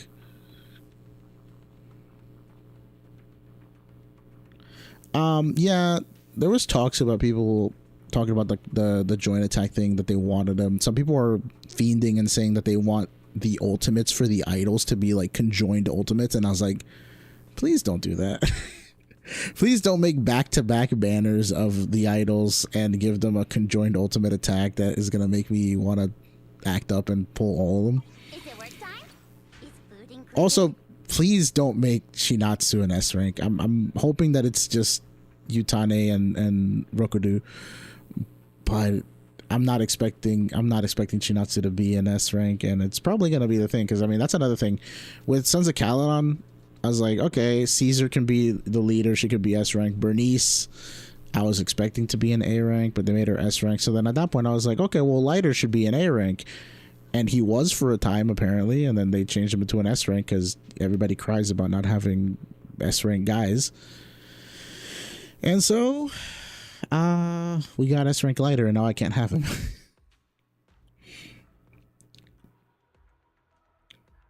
Let's see, hopefully I do more of that. Have level 60 M6 Sokaku with her Wenjin, so yes, I use her a lot. I got her Wenjin pretty early too. I also have it 5-star. Oh, wait, do you have... Oh yeah, you said you have it 5-star.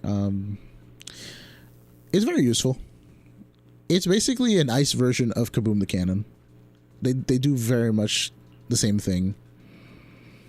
Just give stacking attack % bonuses based on EX usage or just on attacking. What I like about Kaboom is that it triggers off of the pigs too, so like each one of them counts as a friendly unit, so you almost always have this buff up. Like Lucy is cracked.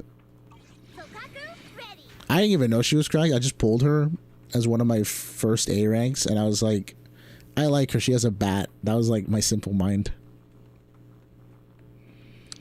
What else we got here? I was covering something. I can't remember what it was. Oh yeah, just the banners and stuff. Sons of Caledon. I wanted them all. No, I can't have them all. Oh, that's like stealth pull lighter and like 2 tapes. Because I say I'm not gonna pull, but I might just pull like 10 because as long as I'm not like at 45 or higher pity, you know, then I'll just be like, okay, maybe I don't want to pull that because I might screw up Miyabi's banner.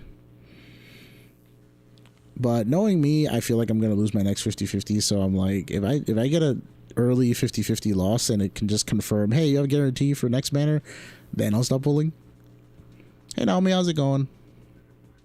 How's it been? It has been like it's a lot. I made a little post about some stuff, the community post yesterday, that I was going to be playing this game a little bit. And I do have Pokemon stuff on the side. I've mainly just been doing a lot of offline content creation stuff, never really posting, but always making stuff. But, yeah, no. I'll probably touch up on, like, how stuff has actually been at some point.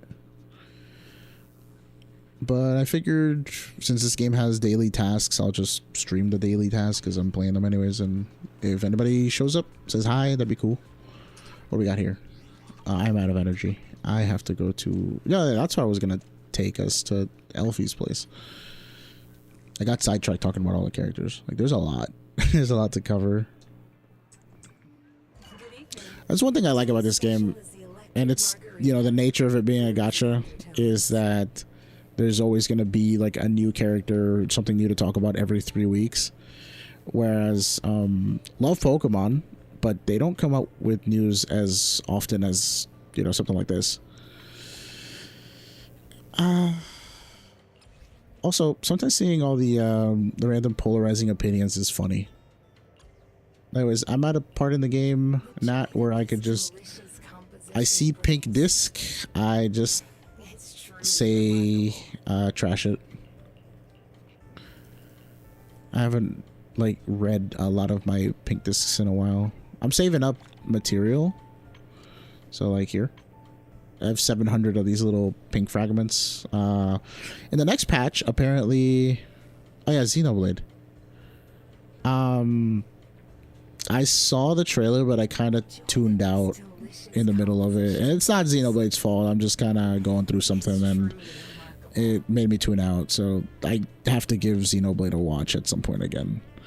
I like that, you know, now I don't have to go boot up the Wii U and experience X that way. Also, I'm pretty sure that Xenoblade Definitive Edition for X has the more anime look that Definitive Edition for Xeno 1 did.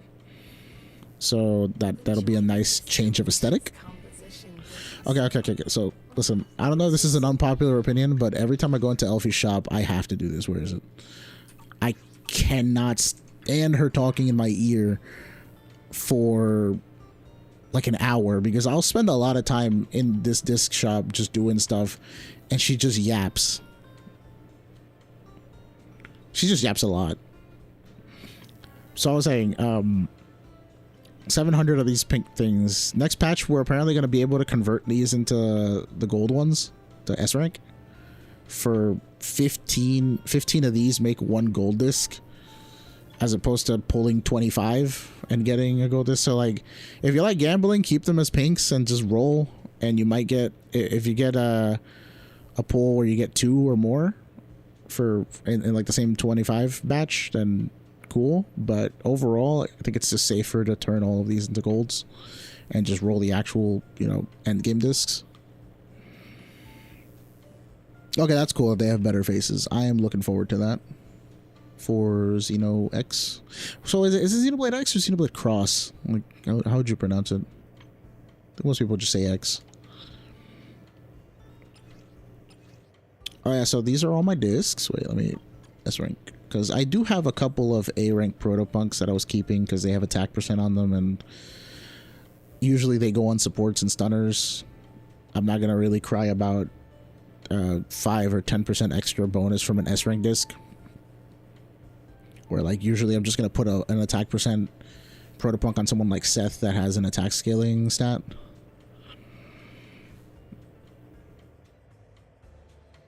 Okay, people say X. Got it. So yeah, occasionally I'll go through these discs and I'll just kind of cleanse them out. I like having like around 30, 35 of each disc top. So I have a lot of Hormone Punk, I have a lot of Freedom Blues and Polar Metals, but these 4 are the ones that I've been farming the most lately. Let me take a look at... I farmed Polar today, so let's see Polar. And I usually look at them through slots. So what's this one? This one has AP.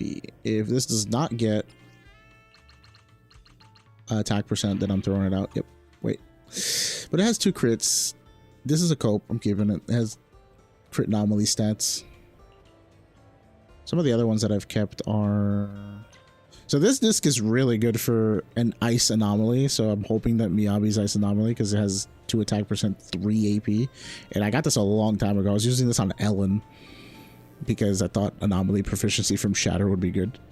And I didn't really know how the stats work. You're gonna clear the discs out when you're full. That's crazy. Okay.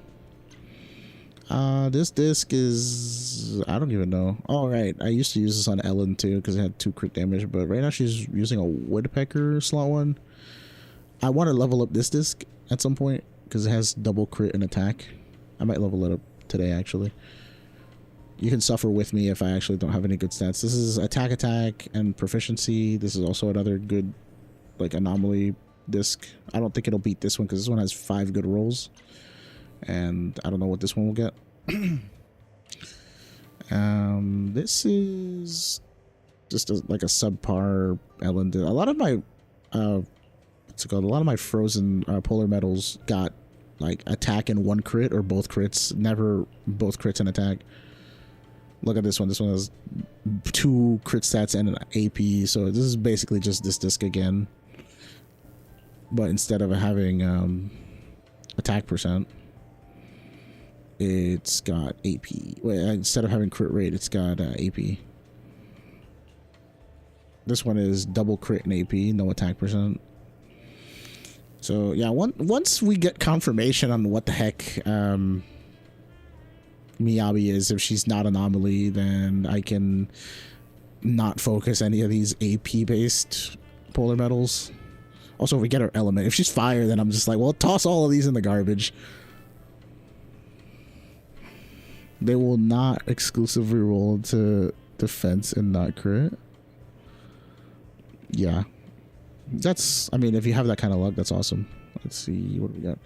Oh, I have to toss these, right? This is ether damage and a crit. Yeah, these. Saying goodbye to those. This is my cope disc. I kind of don't want to keep this, but there's no more new ones here.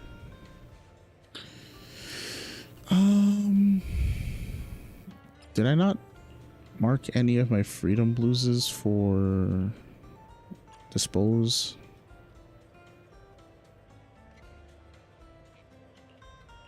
Let's see what this gives. Defense. Cool, that's a free dispose. This one has attack percent and AP. This one has 2 attack stats. That's not the best. I might throw that one out whenever I get around to leveling it up. I have this disc that has AP and attack percent, and this one that Piper's holding also has those 2 stats. Kind of want to see if these will be good for a future anomaly unit.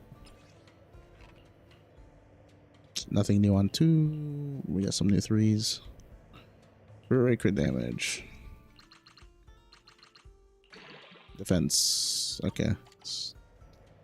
Throwing that out. This is a 5 roll with attack and AP.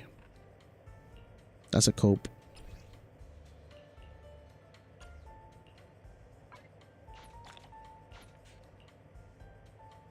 Why am I humoring this one?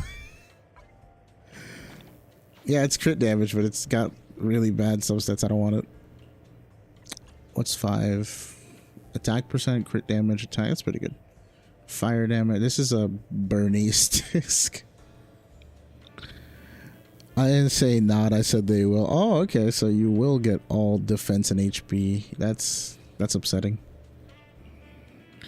Yesterday, I finally rolled a polar metal that had crit, and attack. And the 4th stat was defense flat. And I started rolling it one at a time. I got 2 defense rolls, and then I was like, this disc is dead. I just can't. Because the rest of Ellen's discs are really good. But I did say I wanted to roll that one, so, you know, suffer with me. Come on. It should be in slot 1. Maybe here? Yeah, this is... Let's see how this goes. Okay.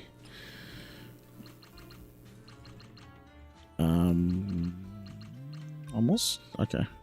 There's the defense. Okay. Show's over. Show's over. Is there still hope for you?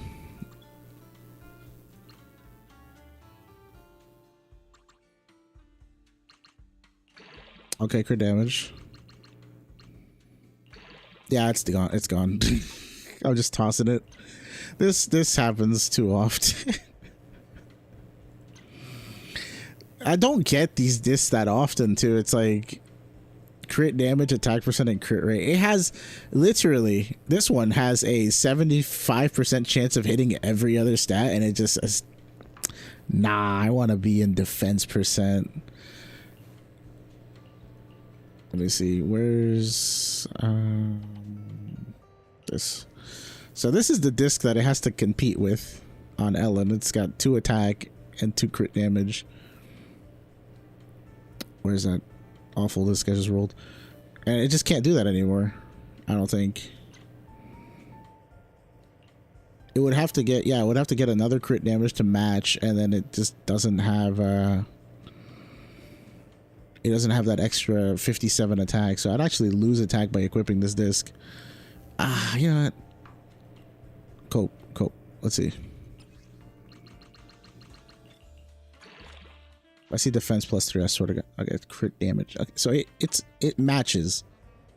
But the only way I'm keeping this disc and equipping it on Ellen is if I replace her 6, if I recall. So we're gonna try that. It would be, where's attack percent? Oh, I only keep these. Huh, okay. This one has crit rate, crit damage. This one has attack, and this one. Alright. I'm gonna roll these 2, see what happens.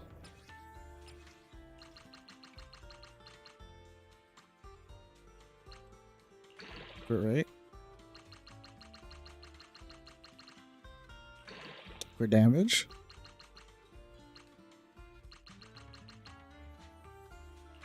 Okay, that's pretty good. There it is. That's not bad. It's 3 out of 4. All right. I think Ellen might get a little swap today. All right, let's see what these do. I'm expecting full pen.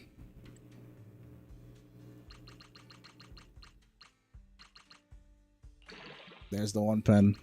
Pen loves me. There's pen again. I'm probably throwing this disc out. There's pen again, isn't it? Yeah. Pen is the weirdest stat for me. It loves me. Like there's this one polar metal that I think I have on, what the, get rid of this. Slot 2? No, slot 1?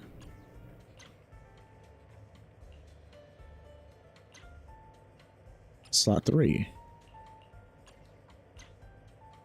There it is. I kept this disc for the meme because I'm like, someday there will maybe be a unit that will scale with flat pen. Hoping it's Miyabi. But Yeah, so for some reason, flat pen just +4. And I think this was like my first +4 disc, so I kept it because it's like, oh, +4, that looks cool. I'm just gonna keep it. It's not like it hurts me to keep it. So I think Ellen actually gets an upgrade today. Very minor. Oh, this one has crit damage +2 as well. Percent attack should be. This is the pen disc. Okay, no, this one. Crit damage +2, crit rate +1. And defense +1. That is, yeah, it's an upgrade.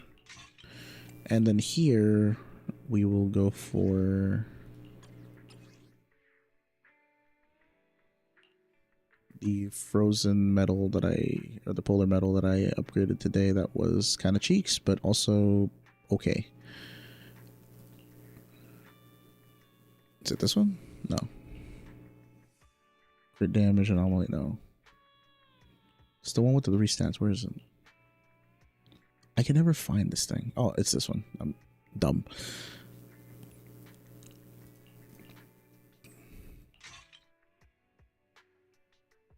So she should still have the same. Yeah, she has the same crit damage. A little bit higher crit rate. I think she lost like 40 attack. I need to roll better attack. This one's good. I love this disc. It's got 3 crit. Wait, how much crit rate does she have right now? Actually, 67, 77, 80, 87 with the 20 that she gets from the Wenjin. Yeah, her attack is very low. It used to be way lower though, so I mean, only going up from here, right? I really hate that this rolled defense percent twice. It could have rolled attack once and I've been happy.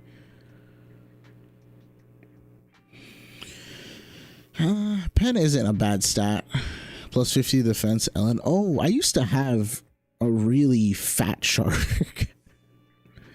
She used to have like defense percent in all of her 4, 5, 6s. So I'll just keep rolling polar metals to see if I can ever replace her 1, 2, 3. Like, this one's good. It's got crit rate, crit damage, but no attack percent. That's the sad part. And I don't think a disc with attack percent is going to beat this just because it has +4 rolls in the 2 crit sets. Then this one has +3 crit damage, +1 crit rate, but no attack percent. So I just keep missing attack percent on every disc. But, you know, I'll take like 5 or something crit rate. Actually, is it more? Because the other one didn't have crit rate here, I don't think. Yeah, this one doesn't have crit rate. This one does. And I also got crit rate plus. So yeah, I think I got like the full 7 crit rate from that, but my crit damage is the same. So I traded like 40 attack for 7 crit rate. I don't think that's bad.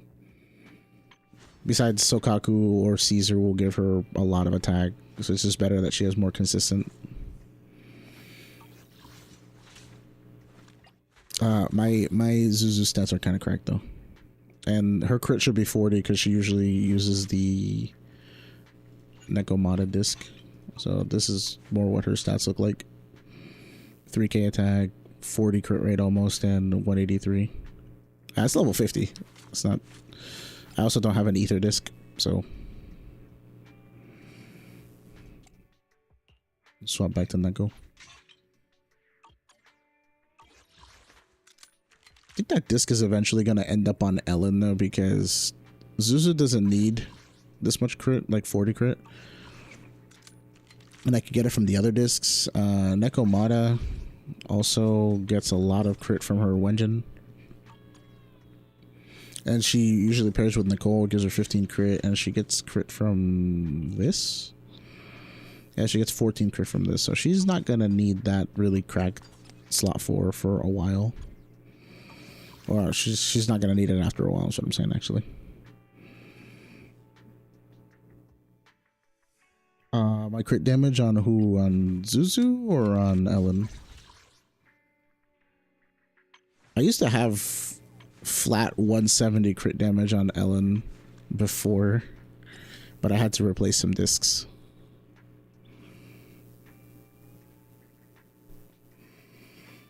I mean, yeah, when you go to level 60, that's the sad part too, is that you waste all your dennies on just leveling to 60 and getting like core F. Like core F is really expensive, and so are the higher levels. After like 7 to 9 is probably like a good midpoint, and then once you pass 9, you just start going broke. Yeah, my friend, the one who's the speedrunner guy, he was telling me that apparently since Ellen has so much crit damage on her passive, this one, you know, increases skills crit damage by 83 and it goes up to 100%. Ellen apparently caps off at around 160 crit. Like after passing 160 crit, you just start getting less damage than you would with attack percent. So while my 170 like flat crit damage Ellen looked more aesthetic, the 160 is better. Yeah, money gone. Denny's. My money's only gone because I leveled Nekomata to 60. Aside from that, everything, I would have like 4 million more Denny's without Nekomata. I'd be chilling, but you know, in a month, maybe in a month and a half, I should make all that back and then just have a bunch of resources to spare because I'm not going to be pulling until Miyabi. I think the most I'll do is I'll invest a little bit into Anbi once I get the 2 Ambis from the Yanagi banner. Because, yeah, most of my A ranks, I think most of them are M6, aside from Sokaku and Seth. Which I'm expecting these two to be on Miyabi's banner. But the thing is, we just got the drop today for Harumasa. Like the agent record thing for him. Confirmed that he's electric attack. And people are going to cope and be like, oh, he's the first one, so he's going to be the first one on the banner. And if he is, I mean, cool. But I was expecting Miyabi first for Christmas, and I was also expecting Miyabi to have Sokaku and Seth, because every other A rank has been used. So unless they want to put 2 other people before Sokaku and Seth on Miyabi, I'm not sure who they're going to use if they would do that, because we're apparently getting Ben and was it Ben and Korin on Lighter's banner, which in my opinion I think should have been Ben and Billy, because you know Billy is related to Lighter, like lore wise. But apparently they put Anbi and Billy on Yanagi's banner. Billy makes absolutely no sense on that banner. I think the most sense, like comp wise, would have been Anbi and Seth. Just have, you know, an electric anomaly buffer on your anomaly character and a potential stunner that could help out with stun window if anything. But they put Billy for some reason. But yeah, no, aside from that, we just got Nicole, we just got Anton, we just got the 2 Caledon girls. So the last 2 A ranks for the next banner would be Sokaku Seth. But those 2 make more sense on Miyabi than they do on Harumasa. You're running 80% crit, which is 100 with Wenjin, where crit damage is lower. Yeah. Do you have, I'm assuming you have crit rate 4th slot? Because crit damage is what would give me, you know, the 80%. So I think crit rate is such a bait stat because, first of all, at least in these games, right? If you're playing a gacha, you're used to low odds. So the people that build 100% crit rate, it's just like counter gacha spirit, in my opinion. I'm like, yeah, it looks nice or it feels nice to have 100% crit rate, but like, let's be real. We are pulling for infinitely small odds of getting an S rank constantly. And you're cool with that, but you're like, you'd rather have your character have 100 crit than like, you know, 10% more attack. That's kind of sus.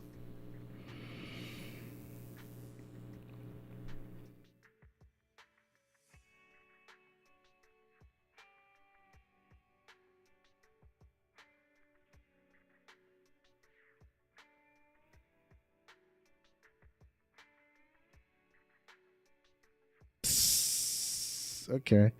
No, I just saw a random art of Harumasa.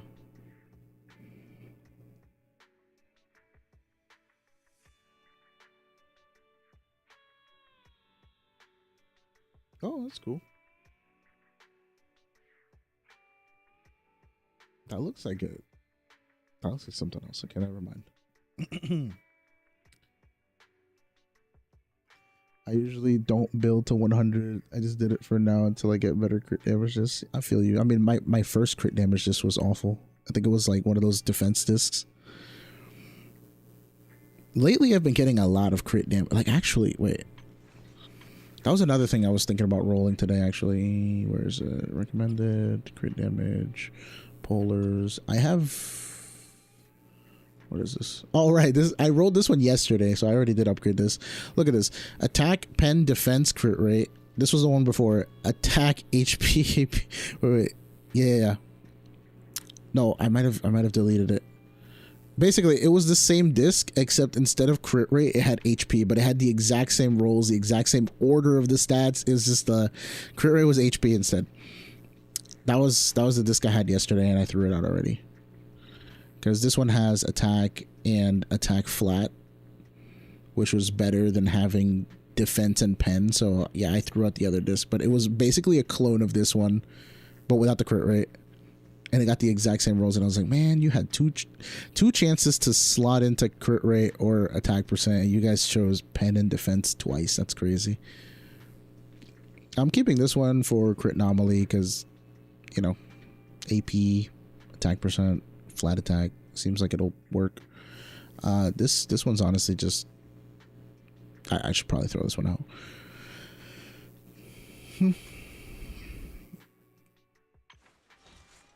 But you know, with this much crit, I have 87.7 crit. I'm basically critting every attack except like a 1 in 8 chance that I don't crit.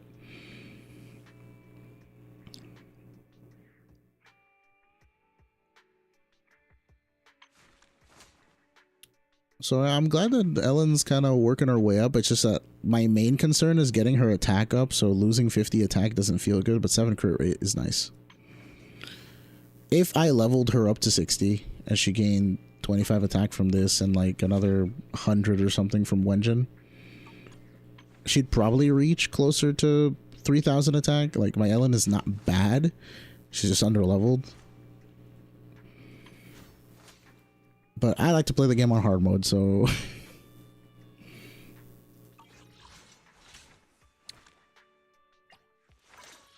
this little rat is kind of cracked.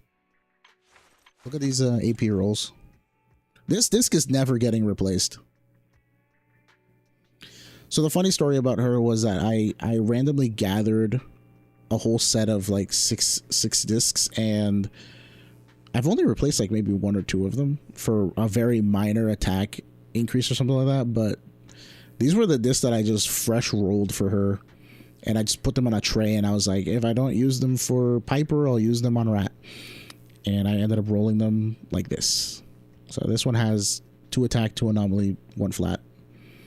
That's 5 good rolls. None of them fell into defense percent. Does your Ellen have slot 5 attack percent or ice damage up? So I really like this disc. This is like one of my favorites. But if Utane ends up running Freedom Blues, like, I'm yanking this from Rat. Like, I have a preference. This one is plus 3 AP, plus 1 attack. So it completely dodged defense and HP. Love that. Remember that I never really wanted to play Jane, so rolling really good on her discs is kind of like a slap in the face from the game. So yeah, I want to replace this disc with something with a fanged metal, but because I have this one here that has attack and AP as opposed to just plus 1 AP. It also has attack. I don't know why I roll these crit discs on AP disc, but whatever. So I wanted to do this on Jane, but I would have to replace this with a fanged metal. So at this point, I'm just kind of hoping to replace this with a better one, like a plus 3 anomaly, because it's kind of bugging me that she's got 371 where with an extra +9 it would be 380. It would just be a flat 380, and I'd be like cool about that. OCD. Slot 5 is attack, haven't gotten any good ice. Yeah, I've only been through like 2 or 3 ice damage this is like the second or third one. But I got +3 attack percent and just base crit, so I'm happy with this. This is gonna last a long time because I don't pull woodpeckers often. But I'd rather pull for woodpeckers with my residual like material, just because you can roll woodpecker for any element and it'll be fine because it's a crit based thing. So having like electric damage bonus would be fine. One thing that I wish that they would do is just get rid of the elemental thing, because the thing is, in the damage calculations, ice damage bonus and something like Swing Jazz's 15% damage bonus, they're all the same. Protopunk's 15% damage bonus is the same as elemental bonus. Like, the way it is like, think of it as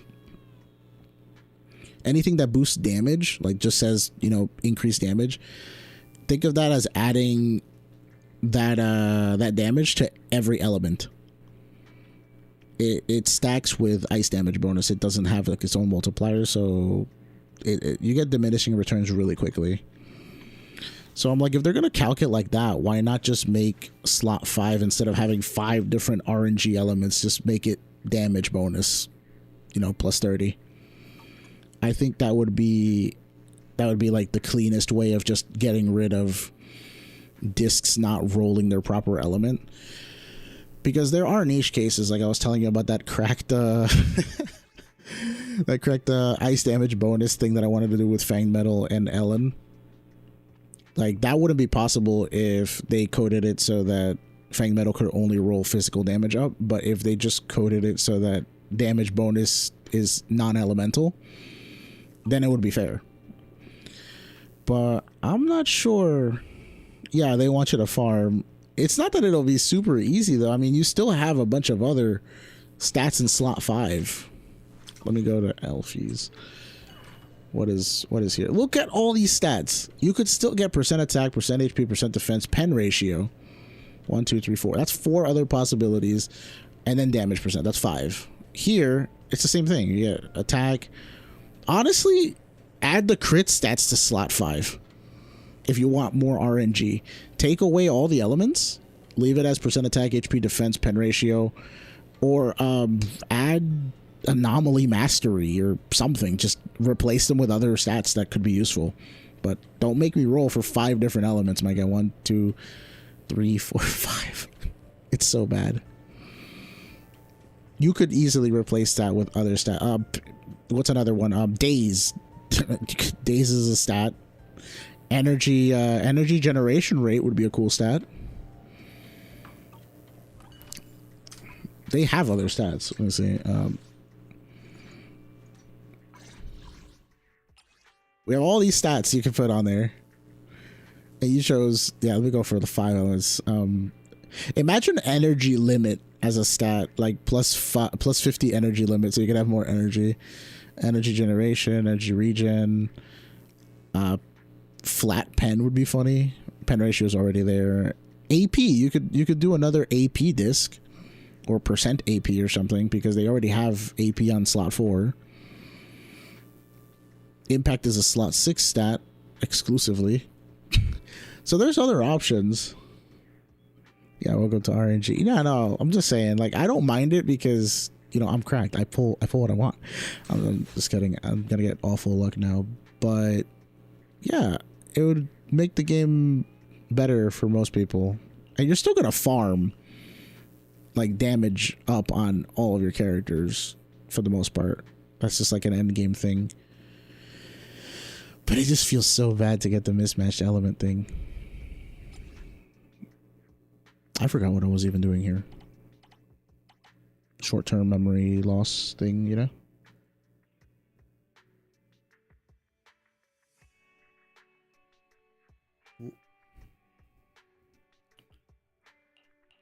I think I threw out all of my disc material already. And I don't really feel like rolling for new discs. I like to keep them above 300 because having 300 means that I can roll 100 discs. I don't know when I'll ever roll 100 discs, but you know, OCD be a thing. And then these I'm just saving for next patch. There was some other disc I wanted to level up, I think. Oh yeah, Hormone Punk and Fang Metal, the cleanup that has both of these is my favorite, because Fang Metal, like I said, even with that funny Ellen set that I wanted to make, it technically has the least amount of restrictions, and also there's the most like diversity in physical characters. You have a stun damage physical agent with Corrin. You have a consistent DPS with Billy. You have an anomaly with Jane, and then you have Piper, who's also anomaly, but she's different. Like, I think people build more generation rate and stuff like that, like anomaly proficiency, anomaly mastery stuff on her, and they go more damage oriented on Jane. So all four of those physical characters just have different little niches that they could do, and Fang Metal works for all of them, at least as a 2-piece, if not 4, like with Jane. Hormone Punk I think is an end game type of set, because if you have someone like Juyuan, she can come in the stun window with Qingyi and then just use the 4-piece Hormone Punk at a 25% damage boost and just go off. And later on, you're gonna be rolling a lot of crit rate anyways, so a lot of sets that use 2-piece Woodpecker for the 8 crit, you're gonna have 8 crit from all your substats. You might as well just go for Hormone Punk for the 10% attack damage. So I think Hormone Punk's a really good, like, all-encompassing set that you could use on most people for the 2-piece and stun window people for the 4-piece. That's why I have so many of these two. And I've been kind of saving up. Where is it? I've been kind of saving up to be able to roll all of these up. Well, I rolled some of them up already. Like this one has. These are my like really good Hormone Punk discs. They have crit rate, attack, crit damage. They have both crits and attack. This one got AP, but it has crit damage and crit rate and attack. And then this crit damage disc has 2 attacks and crit rate, so that's a really good one. As long as it doesn't roll all into HP. I'm not going to find out today because I'm not feeling lucky. But yeah, this attack one has both crits. So I rolled really good. I mean, I think I farmed Hormone Punk for like 2 or 3 weeks in a row once. And then my last Hormone Punk is on this one. She's got crit damage, crit rate, and flat attack with Pen. I mean, Pen's a little sprinkle on top type of stat. So yeah, I don't know if my disc luck is correct. I think it's average because, you know, I'll only roll good discs every so often, but I do it often enough where, you know, you're eventually going to land on something. Where was I going next? I'm so lost right now. Did I get all my dailies already? I did this stuff. Yep. I have not done these yet. I usually just go in here and I do snake. I cheat though, because apparently when you're doing the dailies for this, or sorry, the weeklies for the snake, you can honestly just go in here and unalive yourself and it counts.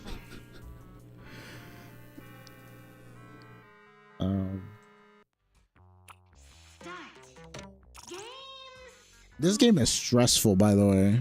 Snake. Oh, get me out. This game is stressful. I don't know how. There's some insane individuals who get World Devourer and get 30 million points in a single match. Not me, though. I don't know what my high score is on this ranking. 4 million. And I was sweating bullets that day. I was super scared. I get really scared at this game. This game punishes me for being long, though. I forgot there was something you could do in this game to actually make yourself like intentionally shorter. I think it's like when you run into another snake head to head, you guys kind of just shrink in segments until one of you just gets deleted. So I think you're supposed to do that to make yourself like not uncontrollably long, but when I play this game I just get too lengthy, and then I just, you know, I fall into a trap where I box myself in with my snake. Also, apparently this thing took over like the internet for like a good week. People were considering this to be like the true Zenless Zone Zero end game. I take pictures of the cats for weekly. So originally the cats used to spawn on random locations, so I wasn't really about not being able to do my weeklies because the cats didn't want to show up. And then one day my friend was like, no, just do it, like the cats always show up in the same place. So I got, like, for example, I was like here, right? I was like, oh, Cookie's right there. So I go into the menu to set my task.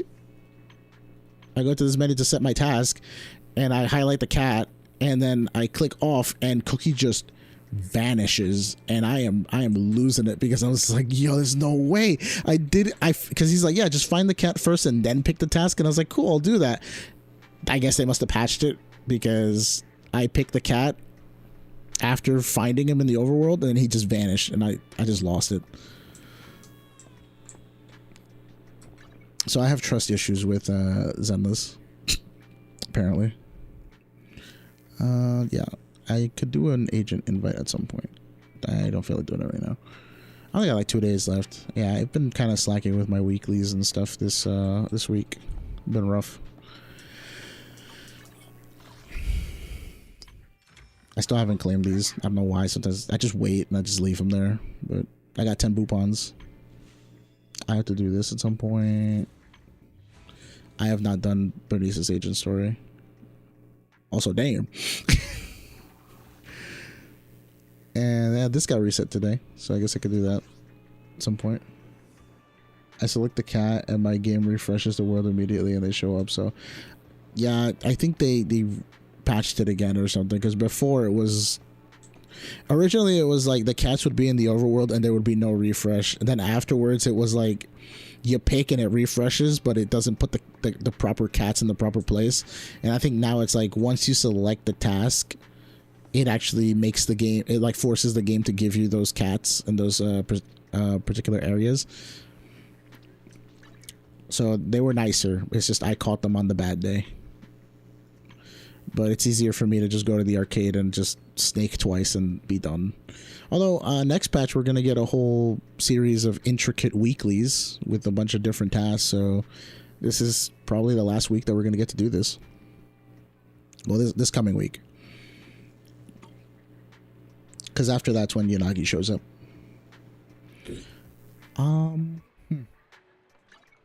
I should go...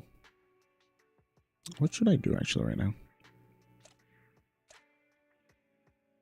I want to roll for more disc, but then I just want to fight.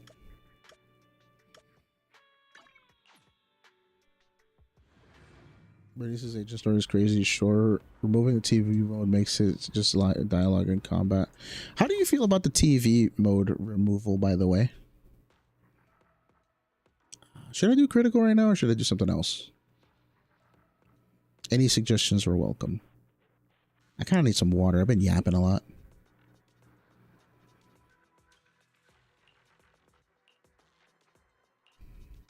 Oh yeah, so remember you told me I was insane for doing the content at level 50 with my level 40 supports and stuff like that. Yeah, I've been doing that for Disputed and Ambush Node. It was a trip. This is the teams that I used for Disputed. The second half was way more stressful than the first half. Because, you know, Mike Kaleda can get one shot at any point being level 40. I think that when I first did this, I had the Shockstar discs and stuff. I actually had to level up her HP and defense disc so that she wouldn't get one tapped. I like the TV mode. I had nothing against it. I do think parts of it could be improved, but removing it completely is wild. Right? I think...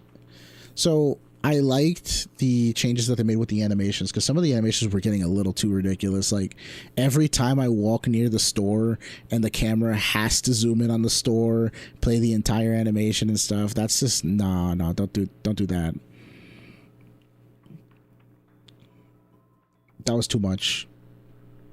There's one thing that I still don't like about TV mode in the exploration is that, so like, let's say for example I click on the screen to make my bamboo like auto path somewhere. If there's like anything in between me and the square that I want to go to, it'll just refuse.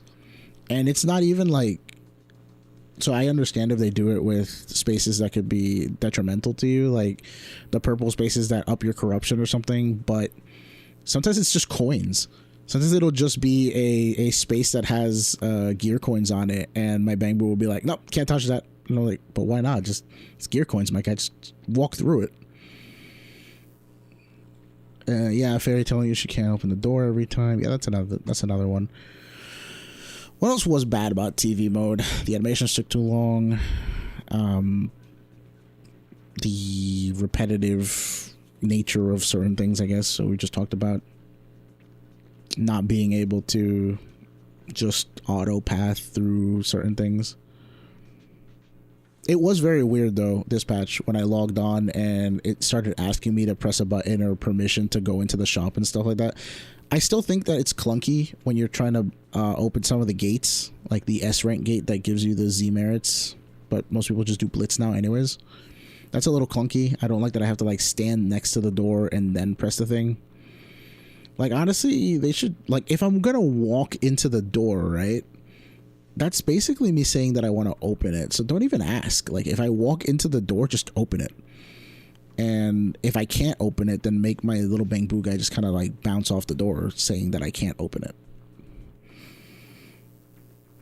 Like, I think that would make more sense.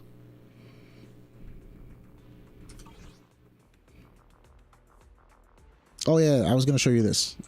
So the scientist lady chick here, I have done the majority of her missions. I am missing very few of these. I'm missing one special area log, which is like enter more special areas. I think this is just RNG. I have to like play one of the maps enough times that it'll actually give me 2 more random areas that I haven't been in, which would be this, right? Like, I'm missing 1, 2, 3, 4, these 4, and I only need to get 2 of them apparently. And I think that's the only mission I'm missing from the bottom 4, and then I'm missing these 5. Hollow Rizonia is also RNG. I have to go into a particular map and just hope that it gives me the proper Rizonia. And that's, I have to get 1, 2, 3, 4, I have to 5 more of those. That's going to be like the most time consuming thing if I ever decide to do it. The general Rizonia is probably the same thing. Just get a random general Rizonia from one of the rerolls. I'm not looking forward to all of that. Affinity Rizonia is nice because this has to do with the trust, and basically I just need to level up Bernice and claim soldiers rewards, and then I'll get the Affinity Rizonia for both of them. So that's pretty much done for me once I... Oh, I also have... Actually, no, I don't need to do soldier. I just have to use Nekomata and Bernice, and then I have all the Affinity Rizonia. The Hollow and the Generals is going to be a bunch of RNG reroll. I haven't done TV mode in a while, not because I don't like it, but because the rewards are very skewed. So if it were up to me, I would do like one of these other ones, especially Old Capital Metro, because it's the easiest one. But here I have the option of doing Exploration Blitz, or Exploration or Blitz. Like, this gives me 25 little bamboo widgets and 4,500 dennies. Same for Exploration.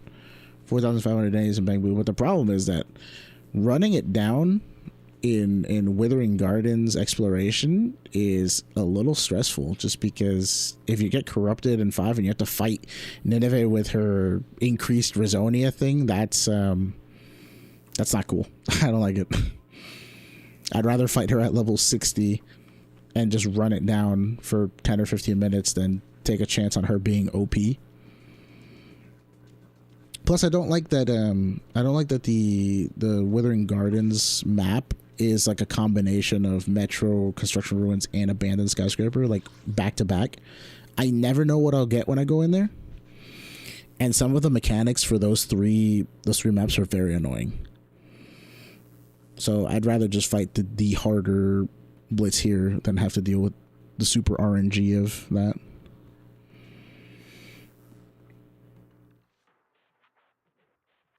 I think so. I think Blitz is more rewarding for what it is. I don't think it's faster, because if I was just farming Z merits, which is like the 150, right? I would just run it down on old Capital Metro Interior, and you only have to do the first 2 floors. You don't even have to do the third one.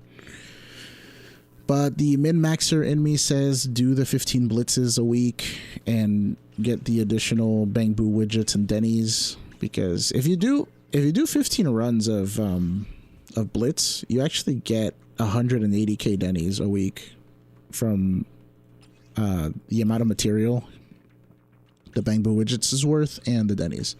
If you factor it all out, you get 180k. And for people who are like free to play a low spend or want to get level 60 characters, you know, 180 a week, that's basically a free level 60. Because it costs like 200k or something, right? To level it up from 50 to 60. Let me check soldier. Oh, it costs 400k. So I mean, it's like half of an upgrade. Okay, it's half of an upgrade. I do it twice and call it a day. Yeah, I know. Most people do it twice. So the first month of the game, you could do Hollow Zero up to 15 times as well, and I would do it just for the Z merits because I'm insane. But I mean, the runs only took me like 5 minutes each, so I would do like maybe like 2 or 3 a day and then call it a day. I basically split it up for the week in terms of dailies, because who wants to sit here and do 15 runs in a day, right? Like, no. I would do like 3 runs a day and then just call it after doing dailies. But that's another reason as to why, like, I guess my account is kind of cracked. I just kind of do the content.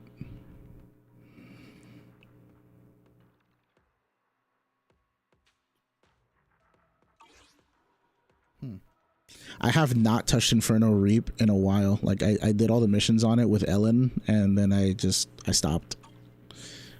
I hope that this resets at some point.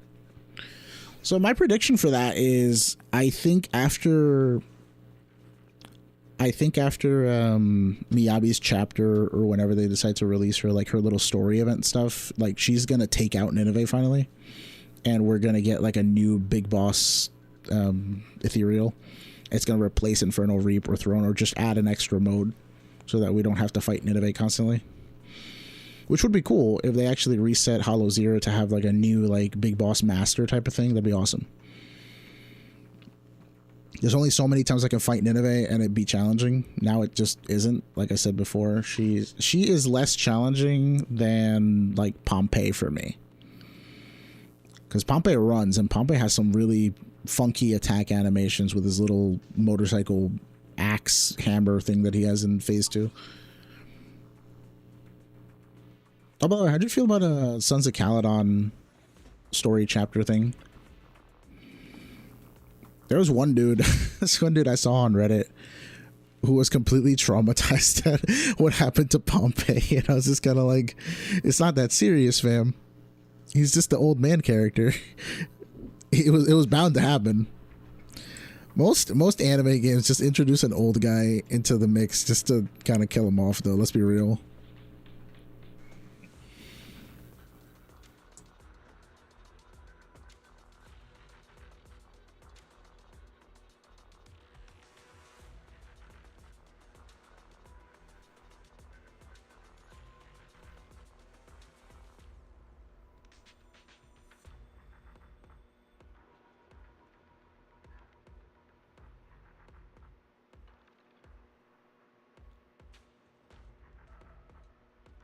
Yeah, 1.2 story was really good. I probably only had maybe like 1 or 2 gripes with it. And I'm not sure how well received those gripes would be for 1.2 story. I think I'll start running it down on Shiyu. Let's see how it goes.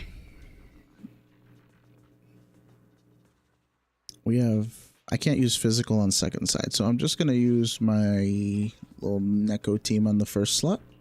And then second side was electric weakness. I do not have that.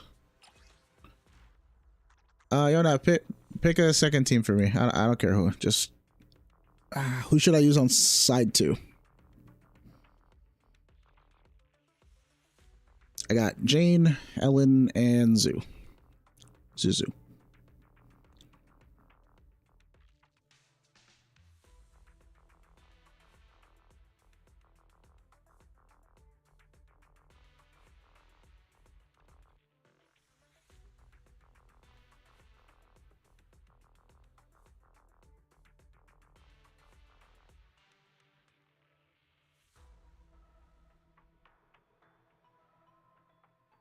Alright, we'll write it down with Ellen. I'm gonna feel so bad using Sokaku, but I can't use Nicole on both sides, you know? It's all good. I'll do this one run and then I guess I'll also just chill for a bit. Oh, guys, a laser beam?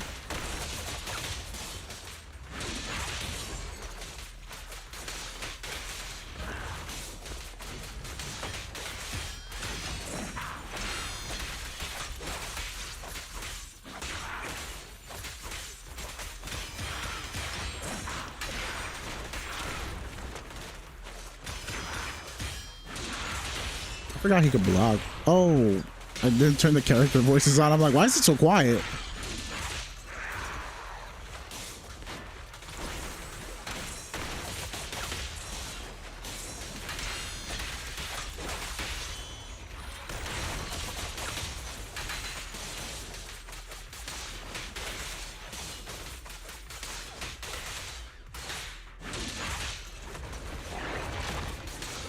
Hey, who's that?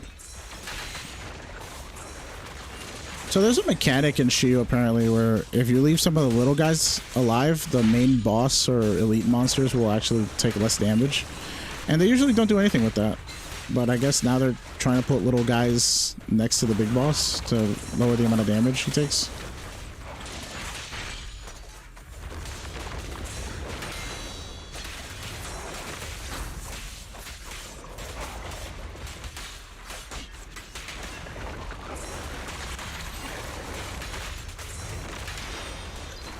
Yeah, the combat loses a lot without the character voices, huh?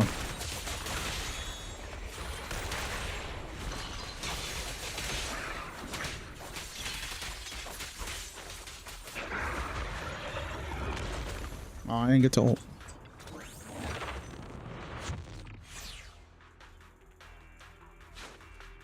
Okay, we got here. I usually like to do the fan thing and then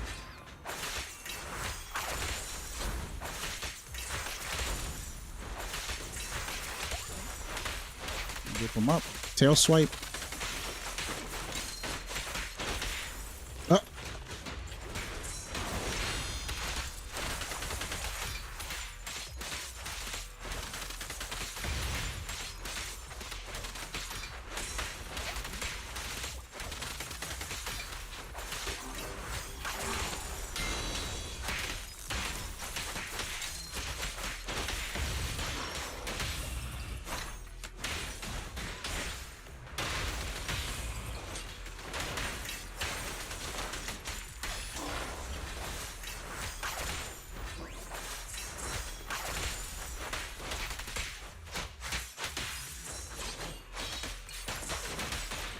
I don't have my EX.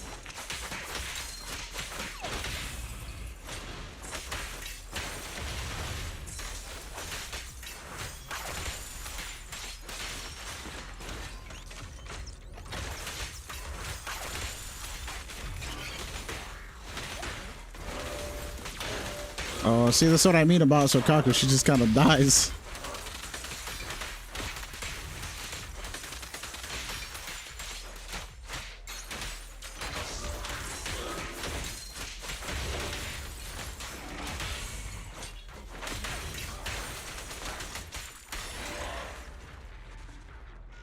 Nice.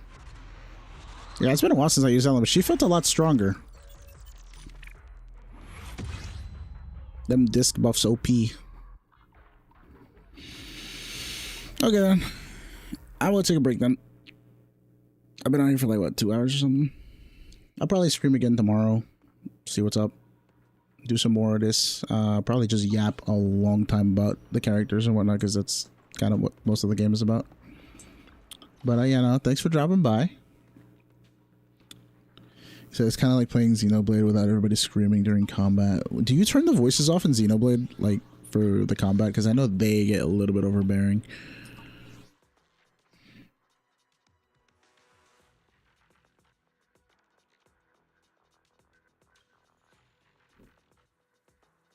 Oh god. I remember when I started this, I had like 700,000 Denny's. I wasted like 150k on disc upgrades. But it's okay. New patch is gonna have a lot of Denny's for us. There was one thing I wanted to do in Luminous Square.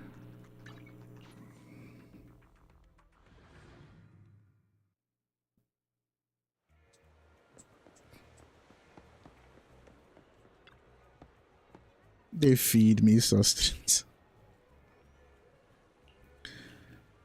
You play Japanese dub, right? Come take a look. Stellar Tricks Letter. Where? What is this? The clothing store. There's a clothing store here?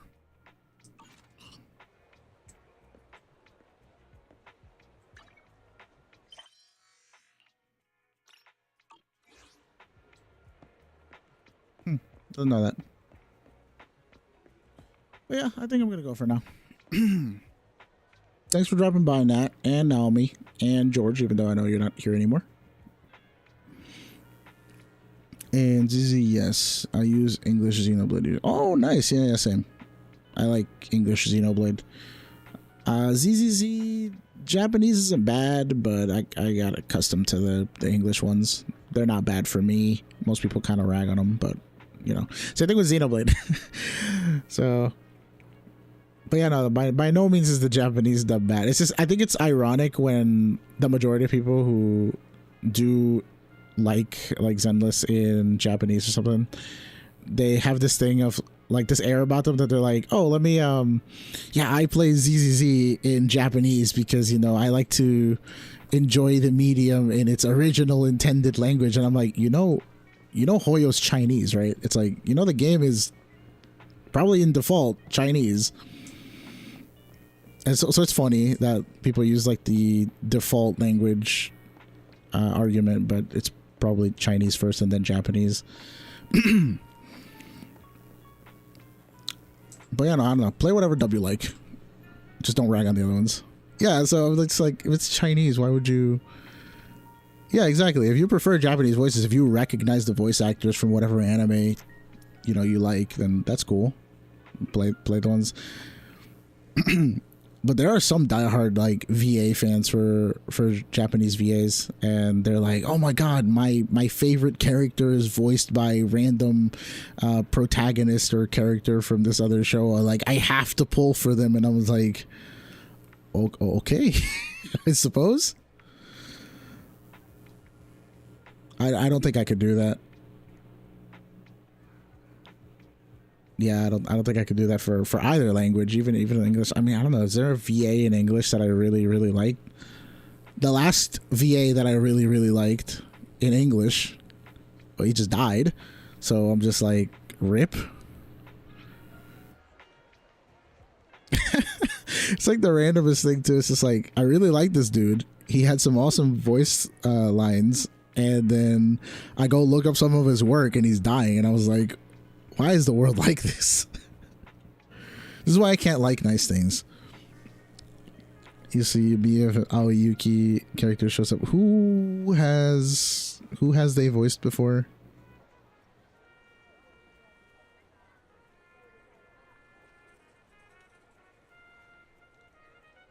I've heard the name before. I just can't remember who they've done before. Oh, by the way, I really like this this OST from Luminous Square.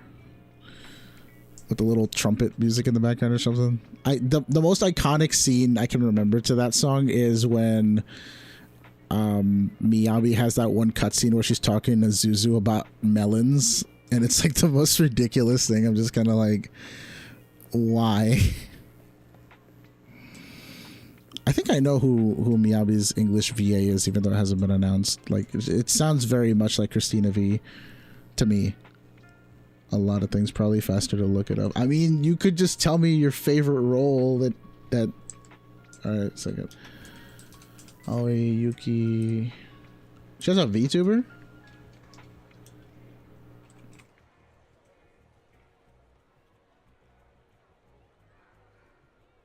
Visual Voices Guide. Oh! Japanese Madoka.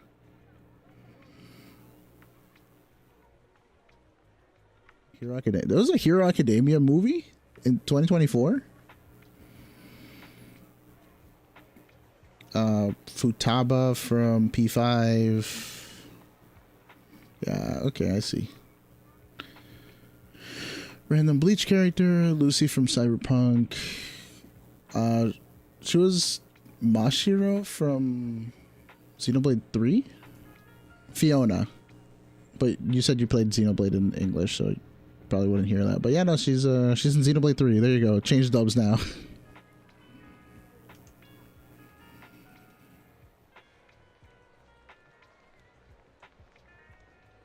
What is Rent a Girlfriend Heroine All Stars? What? See, what I'm confused is that I know of Rent a Girlfriend, like the anime. I didn't really watch it that much, but like I know of it, and then I see the character art that's attached to this on the behind the voice actors thing, and it's Tamaki from Fire Force. So I'm like, why is Tamaki in a Rent a Girlfriend thing? I'm so confused as to what this video game is. Rent a Girlfriend Heroine All Stars. I think I learned something today.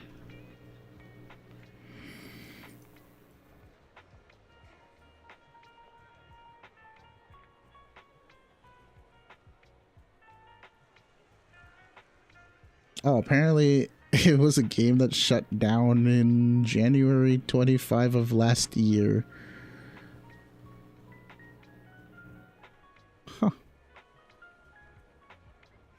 Japanese puzzle genre mobile game for iOS and Android, developed by English, not English, by Enish based, by Enish, based on the Kanojo Okarishimasu series created by Reiji Miyajima. Okay, so it's like a puzzle game of sorts that was alive for like 2 seconds and then just disappeared. Heroine All Stars. You knew about this? To nobody's surprise, it didn't last long. Man, you know, the only mobile games that I have kept track of that constantly keep getting shut down is anything Bravely related. Like the Bravely Default series just constantly gets mobile games up for like a year or two and then they just disappear. Dude! Okay, listen, unrelated, but wait. Aoyuki is short. This lady is tiny. I googled her because I googled her name and voice, and you know it gives me her whole life story because it's Google, right? And it just says, you know, born 92, age 32, and then height 4'9". Jesus. Yeah, she's tiny as hell. All right.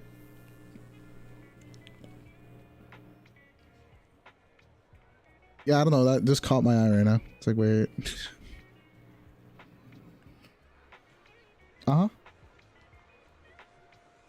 That's fun facts, I suppose. Well, she does a lot of work. I could have kept scrolling down and probably found some other roles that I might have liked, but I mean, she's Madoka, so that's cool. I've seen her on stage with other people. It's hilarious. Well, like IRL, or like you saw her on a stage next to other people, like in a video. I was like, has she visited your place? Like, you know, your land?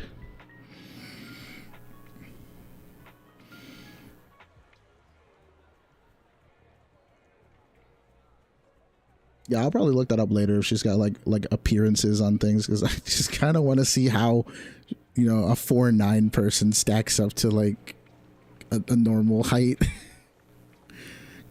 Concert stage in a video. Okay, because I'm like, most people are probably around like at least 5'6" to, you know, 6 feet is probably like an average normal height for most people.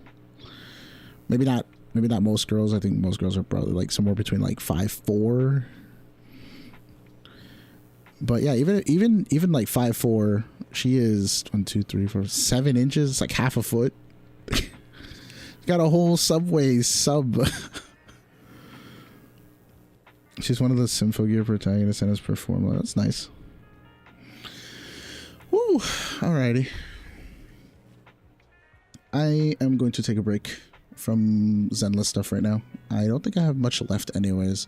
I'm just gonna do the Sajal little side quest thing, and then I'll probably do more Shiyu tomorrow and another round of dailies. I should do, just so that my energy resets at around the same time, I'm gonna do one quick little trip thing. Go in here. I've been fiending on these physical chips because I want to get Caesar to actually doing something. My Caesar only has like level 3 EX and level 1 everything else.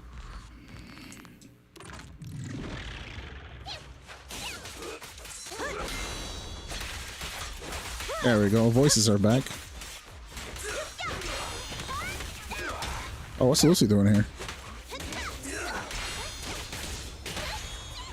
Solid hit. Take them all. Looks like I win this time.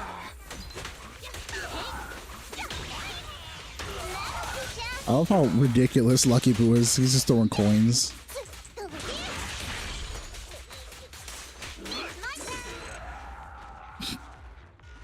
That was funny.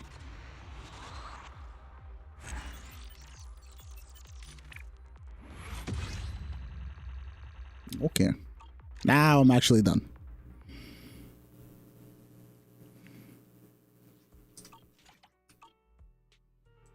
Nice. Alrighty, well, just saying thank you again. Thanks for dropping by. Nat, Naomi, George, anyone else who was there. Because sometimes we did get more viewers and then they just kind of like poofed. But yeah, I'll probably do some more dailies here and there. If I wake up early enough, I guess.